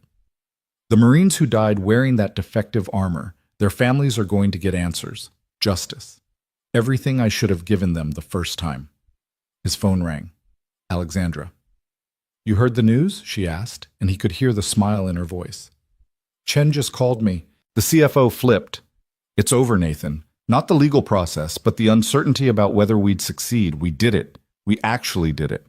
Alexandra's voice caught slightly. "I keep thinking about all the soldiers who died because of that defective equipment. How their families must have felt, being told it was just battlefield chaos, just bad luck. At least now they'll know the truth. At least now someone's being held accountable." "How are you doing?" Nathan asked. "With everything?" "Better. I'm working with the SEC now, helping them develop better oversight protocols for defense contractors. Turns out there's a lot of demand for investigators who actually give a damn about rooting out fraud." She paused. I've been meaning to ask, have you thought about Gerald's offer? Director of Ethics and Compliance at Carter Industries. Nathan had thought about it constantly, weighing the benefits against the complications. The salary would change his and Lily's lives. No more worrying about the check engine light. No more choosing between new tires and the heating bill. The work would be meaningful, helping to reform the very system that had failed so catastrophically. But it would also mean working for the company that had enabled Reynolds' fraud, being associated with a name that had become synonymous with corporate corruption. I don't know yet, Nathan admitted. Part of me wants to take it, to be part of fixing what was broken. But another part thinks maybe I've done enough. Maybe it's time to step back and focus on being Lily's dad instead of being the whistleblower who exposed defense contractor fraud. You can be both, Alexandra said gently. You've been both this whole time. Lily's lucky to have a father who shows her what integrity looks like in practice, not just in theory. They talked for a while longer, about the upcoming trials, about the reforms being implemented across the defense industry, about how their lives had changed in the months since that afternoon in the mall. When they hung up, Nathan felt a sense of gratitude for this unexpected friendship, this alliance that had formed out of a moment of ordinary courage. The trial of Victor Reynolds began on a Monday in late May. Nathan attended the opening arguments, sitting in the gallery with Alexandra, Marcus Webb, and several family members of fallen soldiers. The courtroom was packed with media, legal observers, and people who'd been following the case since the first arrests. Security was intense. Metal detectors, bag searches, marshals positioned throughout the room. Reynolds sat at the defense table looking smaller than Nathan remembered, diminished by the weight of evidence against him in the months in custody. His team of expensive lawyers tried to project confidence, but Nathan could see the cracks. They knew they were defending the indefensible. Jennifer Chen's opening statement was devastating. She laid out the conspiracy in meticulous detail, the defective components, the shell companies, the falsified documentation, the soldiers who died. She showed photographs of Marines killed in action, young men and women in uniform whose lives had been cut short by equipment failures that shouldn't have happened. She presented financial records showing Reynolds had personally profited to the tune of $47 million from the fraud schemes. This wasn't a mistake, Chen told the jury, her voice ringing with controlled passion. This wasn't an oversight or a quality control failure. This was deliberate, systematic fraud perpetrated by a man who valued profit over human life. Victor Reynolds knew that soldiers would die because of the defective equipment he was selling. He knew it, and he did it anyway, because their deaths were less important to him than his quarterly bonuses and his stock options. The defense attorney tried to paint Reynolds as a scapegoat, a mid-level executive who'd been following orders from higher up, who'd been caught in a system that incentivized cost-cutting without proper oversight. But it rang hollow against the mountain of evidence showing Reynolds had designed and directed the entire operation. Nathan was called to testify on the third day. He took the stand feeling surprisingly calm, his mind clear and focused. Jennifer Chen led him through his testimony methodically, his background, his role in the original body armor investigation, the pressure he'd faced to drop it, his resignation from the Marines. Then she moved to the current case, having Nathan explain how he'd met Alexandra, what he'd learned about the component fraud, the evidence he'd gathered. The defense attorney's cross-examination was aggressive but ineffective. She tried to suggest Nathan was motivated by resentment toward the military, that his testimony was colored by his forced resignation. Nathan deflected calmly, pointing out that if he'd been motivated by resentment, he wouldn't have spent 6 years trying to rebuild his life quietly. He'd only come forward when presented with evidence of new fraud that was costing more lives. Isn't it true, Mr. Reed, that you've become something of a media celebrity because of this case? The defense attorney asked, clearly hoping to paint him as attention-seeking. I never wanted media attention, Nathan replied evenly. I wanted soldiers to have equipment that worked. I wanted corporations to be held accountable when they cut corners that cost lives. The media attention was a consequence of pursuing those goals, not the motivation for pursuing them. But you've benefited from that attention, haven't you? Job offers, speaking invitations, book deals. I've turned down every book deal, Nathan said. I've declined most speaking invitations. The only job offer I've seriously considered is one that would allow me to help reform the very system that failed. If you're suggesting I did any of this for personal gain, you're wrong. I did it because Marines died wearing defective armor, and someone needed to stand up and say that was unacceptable. The defense attorney tried a few more angles, but Nathan had been prepared for all of them. He stuck to the facts, maintained his composure, and let the evidence speak for itself. When he stepped down from the witness stand 3 hours later, he saw Jennifer Chen give him a small nod of approval. Alexandra testified the next day, walking the jury through her 6-month investigation with the precision of someone who documented everything. She showed them the trail of serial numbers, the altered quality control reports, the communications between Reynolds and his co-conspirators. She described the break-in at her office, the threats she'd received, the kidnapping, and attempted murder. Marcus Webb testified the following week, his voice shaking slightly but his facts unassailable. He explained how he'd tried to flag problems through proper channels, how he'd been marginalized and eventually forced out, how he'd kept documentation because he knew in his gut that something was terribly wrong. Colonel Patterson testified about the military side of the cover-up, naming Pentagon officers who'd pressured him to shut down Nathan's investigation, describing the culture of prioritizing contractor relationships over equipment quality. His testimony was particularly damaging because it showed the fraud wasn't just corporate. It involved military personnel who'd betrayed their duty to protect soldiers. The trial lasted 7 weeks. The evidence presented filled thousands of pages of transcripts. Expert witnesses testified about component failures and testing protocols, and statistical analysis of equipment malfunction rates. Financial experts explained the money trail. Military personnel described combat situations where equipment had failed at critical moments. Nathan attended as much of the trial as he could while still maintaining his responsibilities to Lily. He watched Reynolds sit impassively through testimony about dead Marines, through photographs of grieving families, through evidence of his systematic fraud. Only once did Reynolds' facade crack, when Jennifer Chen showed the jury a recorded conversation between Reynolds and his CFO where they discussed the acceptable casualty rate from defective components, as if they were discussing quarterly profit margins. Even his own attorneys looked shaken by that recording. The jury deliberated for 3 days. Nathan was at home with Lily when the call came that a verdict had been reached.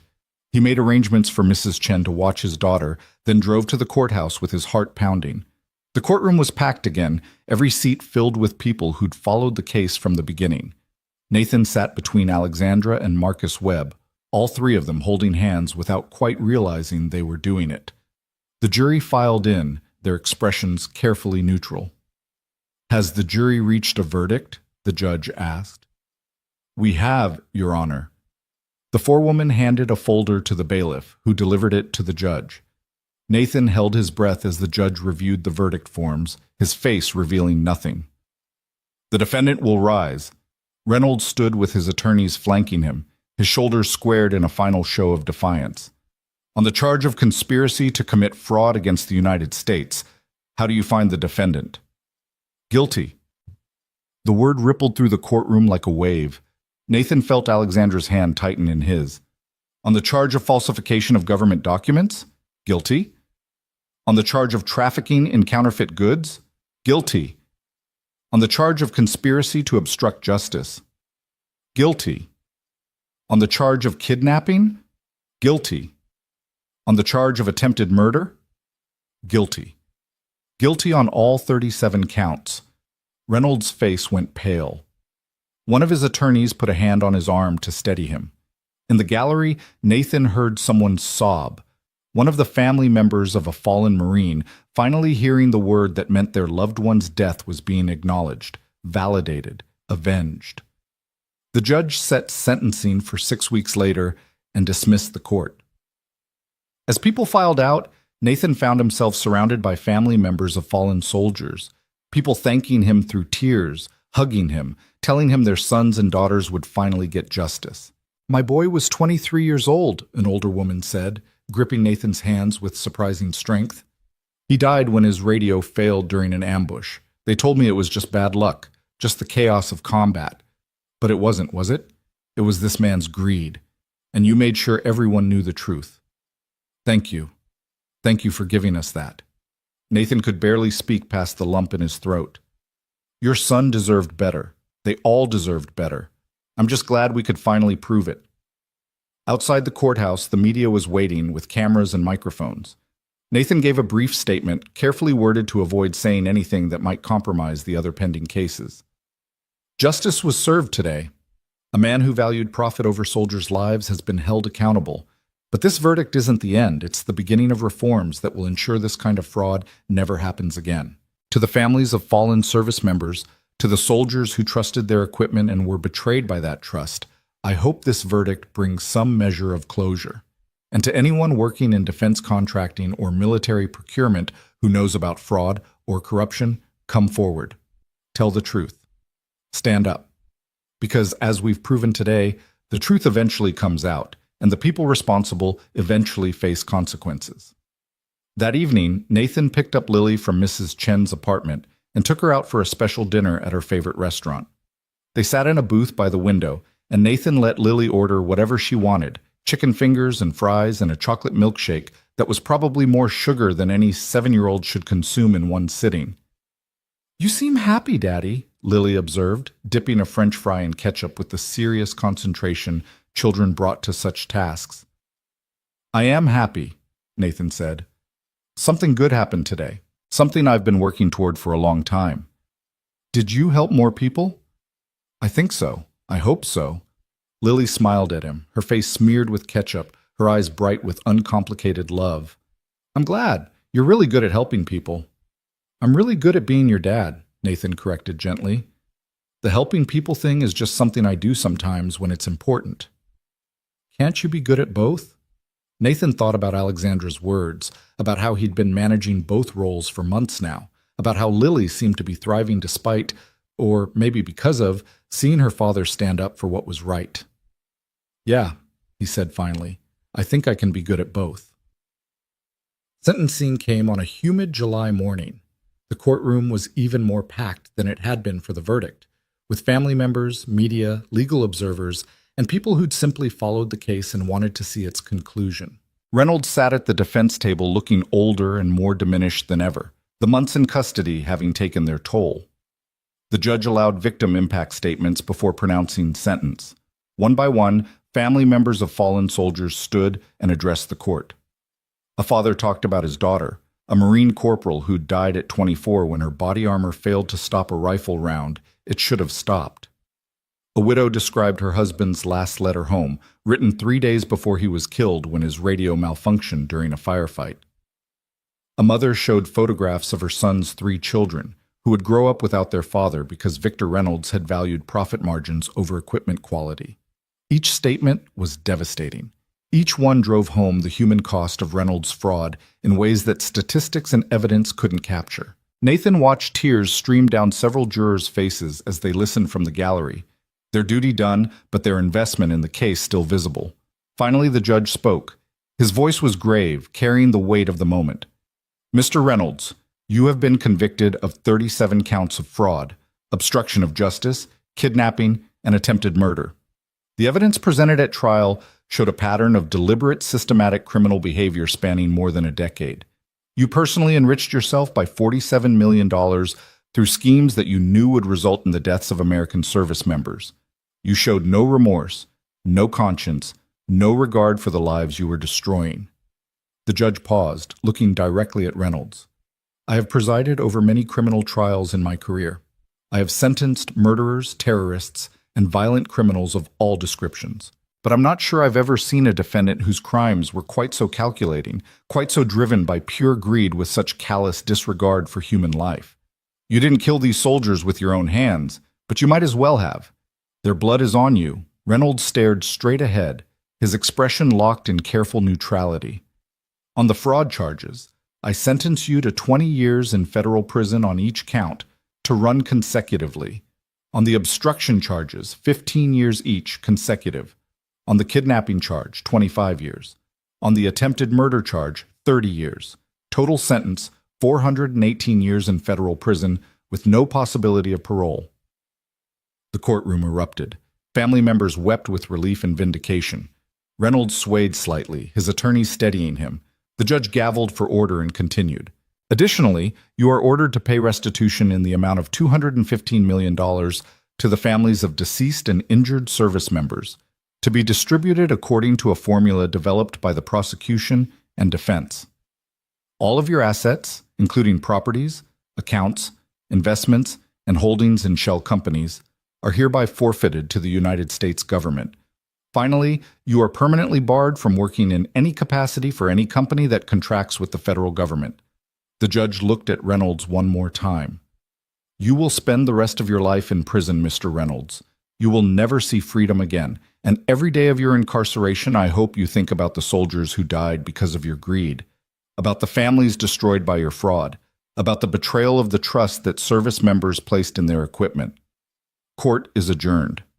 As Reynolds was led out in handcuffs, the courtroom remained standing in a kind of collective exhale. Nathan felt Alexandra lean against his shoulder, both of them too emotionally exhausted to speak. Marcus Webb wiped tears from his face unashamedly. Around them, family members embraced, their grief still present, but now mixed with something like closure. Outside the courthouse, the media presence was overwhelming. Jennifer Chen gave a statement praising the jury, the witnesses, and the collaborative effort between multiple agencies that had made the prosecution possible. She specifically mentioned Nathan, Alexandra, and Marcus Webb as exemplifying the courage required to expose corporate corruption. This verdict sends a message, Chen said, that no one is above the law, that corporate executives who endanger lives for profit will be held accountable, and that whistleblowers who come forward will be protected and supported. I hope this case inspires others with knowledge of fraud or corruption to have the courage to speak up. As we've seen, one person asking the right question at the right time can change everything. Nathan was pulled aside by reporters asking for reactions, but he kept his statement brief. Justice has been served. The families of fallen soldiers finally have answers, and hopefully, the reforms being implemented across the defense industry will prevent this from ever happening again. That's all that matters. The weeks following the sentencing brought a strange sense of anticlimax. The trials of Reynolds' co-conspirators were scheduled for later in the year, and Nathan would need to testify again, but the main event was over. The battle he'd been fighting for months had been won. Justice, delayed but not denied, had finally been served. Gerald Whitman called again with the job offer, this time with additional sweeteners, a higher salary, guaranteed flexibility for family time, a role in shaping not just Carter Industries' ethics program, but industry-wide standards. Nathan found himself seriously considering it, weighing the benefits against the complications. He talked it through with Lily in age-appropriate terms over dinner one night. There's a company that wants me to work for them, Nathan explained. The job would be helping to make sure companies that make equipment for soldiers do everything right, that they don't cut corners or do bad things. It would pay really well, which would mean we could move to a bigger apartment, or maybe even a house with a yard. But it would also mean I'd be busier sometimes, traveling occasionally, working longer hours. Lily thought about this seriously, chewing her chicken thoughtfully. Would you still be able to take me to school? Most days, yes. That would be part of the agreement. Would you still have time to read my dolphin books with me? Always. That's non-negotiable. Would you be helping people? Like you helped those soldiers' families? I think so. I hope so. Lily nodded, her decision apparently made. Then you should do it, because helping people is important, and we don't need a big house if we have each other. But if the job lets you help people and we can have a yard for maybe getting a dog someday, that sounds pretty good. Nathan laughed, the tension he'd been carrying about the decision dissolving. When did you get so wise? I learned it from you, Lily said simply, echoing words she'd said months ago that had meant just as much then. Nathan accepted the position the next day. He started work in September, after Lily began third grade, diving into the massive task of reforming ethics and compliance procedures across a company with 40,000 employees and operations in 12 states. The work was challenging, sometimes frustrating, but ultimately meaningful. He was building systems that would make it harder for future Victor Reynolds to operate, creating accountability mechanisms that would catch fraud before it cost lives. Alexandra became a regular presence in their lives, joining them for dinners and weekend outings, becoming something like family. She and Lily bonded over their shared love of ocean life, with Alexandra feeding Lily's dolphin obsession by taking her to aquariums and marine biology lectures. Nathan watched their friendship develop with gratitude, appreciating that Lily had another strong woman in her life, someone who embodied intelligence, and courage and integrity. On a Saturday in October, almost exactly a year after the mall incident, Nathan took Lily to visit Sarah's grave. They brought flowers, sunflowers, because those had been Sarah's favorites. And Lily chattered to her mother's headstone about school and friends and the new book series she was reading about a girl who could talk to all sea creatures, not just dolphins. "Daddy's been doing really important work," Lily told the headstone seriously. "He helped catch bad people who were hurting soldiers. It was scary sometimes, but he was really brave, and now he has a new job helping to make sure it doesn't happen again. I think you'd be proud of him." Nathan's throat tightened with emotion. "I think she'd be proud of both of us," he said softly. "We've had a pretty incredible year." "The best year," Lily agreed, "even with the scary parts." As they walked back to the car, Lily slipped her hand into Nathan's. "Daddy, can I ask you something?" "Anything, sweetheart." "That day at the mall, when you helped that lady and those security guards were being mean, were you scared?" Nathan considered the question, wanting to give her an honest answer. "Yes. I was scared that I might make things worse, or that someone might get hurt. But I was more scared of teaching you that we should stay quiet when we see injustice, that we should look away when people need help. Sometimes being brave doesn't mean not being scared. It means doing the right thing, even when you are scared." Lily processed this, her small face serious. "I think that's what growing up means, learning to be brave even when things are scary." "When did you get so wise?" Nathan asked, not for the first time. "You keep asking me that," Lily said with a giggle. "Maybe you should accept that I'm just a very wise person." "Maybe I should," Nathan agreed, smiling. That evening, they hosted a dinner at their new apartment, larger than the old one, with an extra bedroom and a small balcony where Lily was growing tomato plants. Alexandra came, along with Marcus Webb and his wife Martha, Gerald Whitman and his partner, and Jennifer Chen. It was a strange assembly, brought together by a fraud investigation, but having become something like friends through the shared experience. They sat around Nathan's dining table eating takeout Thai food and talking about everything except the case.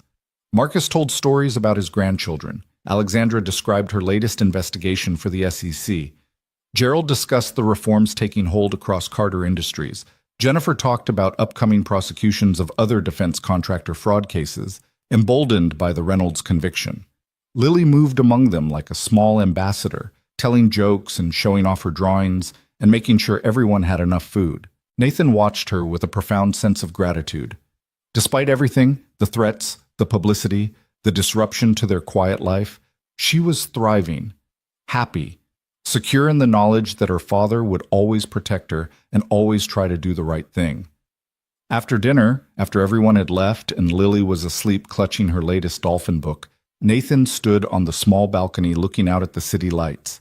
His phone buzzed with an email from one of the Marine families he'd testified for. It was a photograph of a memorial service, a headstone for their son who'd died 7 years ago, finally updated with an inscription that read, "Killed in action due to equipment failure caused by corporate fraud. His death was not in vain. Justice was served." Nathan stared at the photograph for a long time, feeling the weight of what had been accomplished. Reynolds was in prison. The fraud had been exposed. Reforms were being implemented. Families had answers. Justice, imperfect and delayed but real, had been served. His phone rang. Colonel Patterson. "Reed, I wanted you to know the Kellerman Defense Systems criminal case is moving forward. Indictments are coming down next month. 3 executives, 2 Pentagon procurement officers, and 4 testing facility employees. All because you had the courage to reopen a case everyone else wanted to stay buried." "We all had that courage," Nathan said. "You, Marcus, Alexandra, all the other whistleblowers. We did it together." "We did," Patterson agreed, "but you started it. That question you asked in the mall, do you consent? That was the pebble that started the avalanche. You made the rest of us remember what integrity looks like." After they hung up, Nathan remained on the balcony, thinking about the chain of events that had started with a simple question. A woman surrounded by security guards. A single father stepping forward because his daughter was watching. A moment of ordinary courage that had become extraordinary in its consequences. He thought about all the people whose lives had been changed by that moment. The families who finally had justice, the soldiers whose equipment would now be properly tested and maintained, The whistleblowers who'd found courage in his example, the reforms that would save lives for years to come. And he thought about Lily, sleeping peacefully in her room, growing up with the understanding that one person really could make a difference, that standing up for what was right mattered even when it was hard, that courage wasn't the absence of fear, but the decision to act despite it. The video from the mall had been viewed over 200 million times now. It had become a cultural touchstone, referenced in articles about citizen activism and corporate accountability and the power of asking simple questions. But for Nathan, it would always be just a moment when he'd made a choice to speak up instead of walking away, to act instead of remaining silent, to do the uncomfortable right thing instead of the comfortable wrong thing. A year ago, he'd been a single father struggling to make ends meet, hiding from his past, trying to build a quiet life in the aftermath of personal tragedy. Now he was something different, still a father first and always, but also an advocate, a whistleblower, someone whose voice carried weight when he spoke about integrity and accountability. The transformation had been unexpected, often unwanted, and occasionally terrifying. But looking back, Nathan couldn't regret it. The path he'd chosen had brought justice for people who'd been denied it. It had exposed corruption that would have continued unchecked. It had made him someone his daughter could be proud of, someone who lived his values instead of just talking about them. His phone buzzed one more time. Alexandra sending a photo. It was a picture from dinner, all of them around the table laughing at something Lily had said. The caption read, "A year ago we were strangers, now we're family. Thank you for asking the right question and starting all of this." Nathan smiled and typed back, "Thank you for having the courage to keep fighting when everyone else wanted to quit. We make a good team." "The best team," Alexandra replied. "And Nathan? Sarah would be proud of both of you." Nathan looked at the photograph again, at these people who'd become his chosen family, bound together by shared purpose and mutual respect. Then he went inside, checked on Lily one last time, still sleeping peacefully, her face serene in the glow of her nightlight, and went to bed feeling something he hadn't felt in years. Peace, purpose, pride in who he'd become and who he was still becoming. The next morning brought new challenges, new cases, new opportunities to make a difference. The defense industry reforms would take years to fully implement. The trials of Reynolds' co-conspirators would require Nathan's testimony multiple times. The work of building ethical systems that could withstand the pressures of corporate profit-seeking would be ongoing and never fully finished. But Nathan was ready for it. He'd learned that ordinary courage could have extraordinary consequences, that one person asking the right question could change entire systems, that standing up when others stayed silent mattered more than he'd ever imagined. And every time he doubted himself, every time the challenges seemed overwhelming, he'd remember that moment in the mall, the security guards surrounding Alexandra, Lily asking if they were bad guys, the decision he'd made to step forward and ask a simple question. "Do you consent?" 5 words that had changed everything. 5 words that had exposed corruption and saved lives and brought justice to people who'd been denied it. 5 words that had shown his daughter what integrity looked like in practice. Lily drew a picture in art class that week. It showed 3 figures holding hands, a tall figure, a medium-sized figure, and a small figure. Above them she'd written in careful 7-year-old handwriting, "Our family." The medium-sized figure was Alexandra. Without Nathan saying anything, without any formal discussion, Lily had recognized what they'd all become to each other. Family. Not by blood, but by choice, by shared values, by standing together when it mattered. Nathan hung the picture on the refrigerator where he could see it every morning, a reminder of what they'd built together, what they'd fought for, what they'd won. Justice for fallen soldiers, accountability for corporate corruption, reform that would save lives for generations, and a family, unconventional but real, built on the foundation of people who'd chosen courage over comfort. It was more than Nathan had ever hoped for when he'd stepped forward in that mall, more than he'd dreamed possible when he'd resigned from the Marines 6 years ago, more than he'd imagined when Sarah died and left him alone to raise their daughter. But somehow, despite all the fear and difficulty and uncertainty, they'd made it here, to a place where justice was served, where truth mattered, where ordinary people asking extraordinary questions could change the world. Nathan Reed had asked one question: And in answering it, he'd found not just justice for others, but redemption for himself. Purpose. Family. A life that mattered. And that, he thought, as he watched Lily play on the balcony with her tomato plants, telling them stories about dolphins and adventures, and the brave people who stood up for what was right, that was everything. The story that had begun with a simple question in a shopping mall had ended with justice served and lives changed. But the real story, the story of Nathan and Lily Reed, of Alexandra Carter, of Marcus Webb, and all the others who'd found courage when it mattered, that story was still being written. One day at a time, one choice at a time, one moment of courage at a time. And it would continue, Nathan knew, for as long as there were people willing to stand up and ask the questions that needed asking, willing to fight for truth even when it was hard, willing to believe that ordinary courage could have extraordinary consequences. Do you consent? The world had answered no. And together, they'd made that answer mean everything.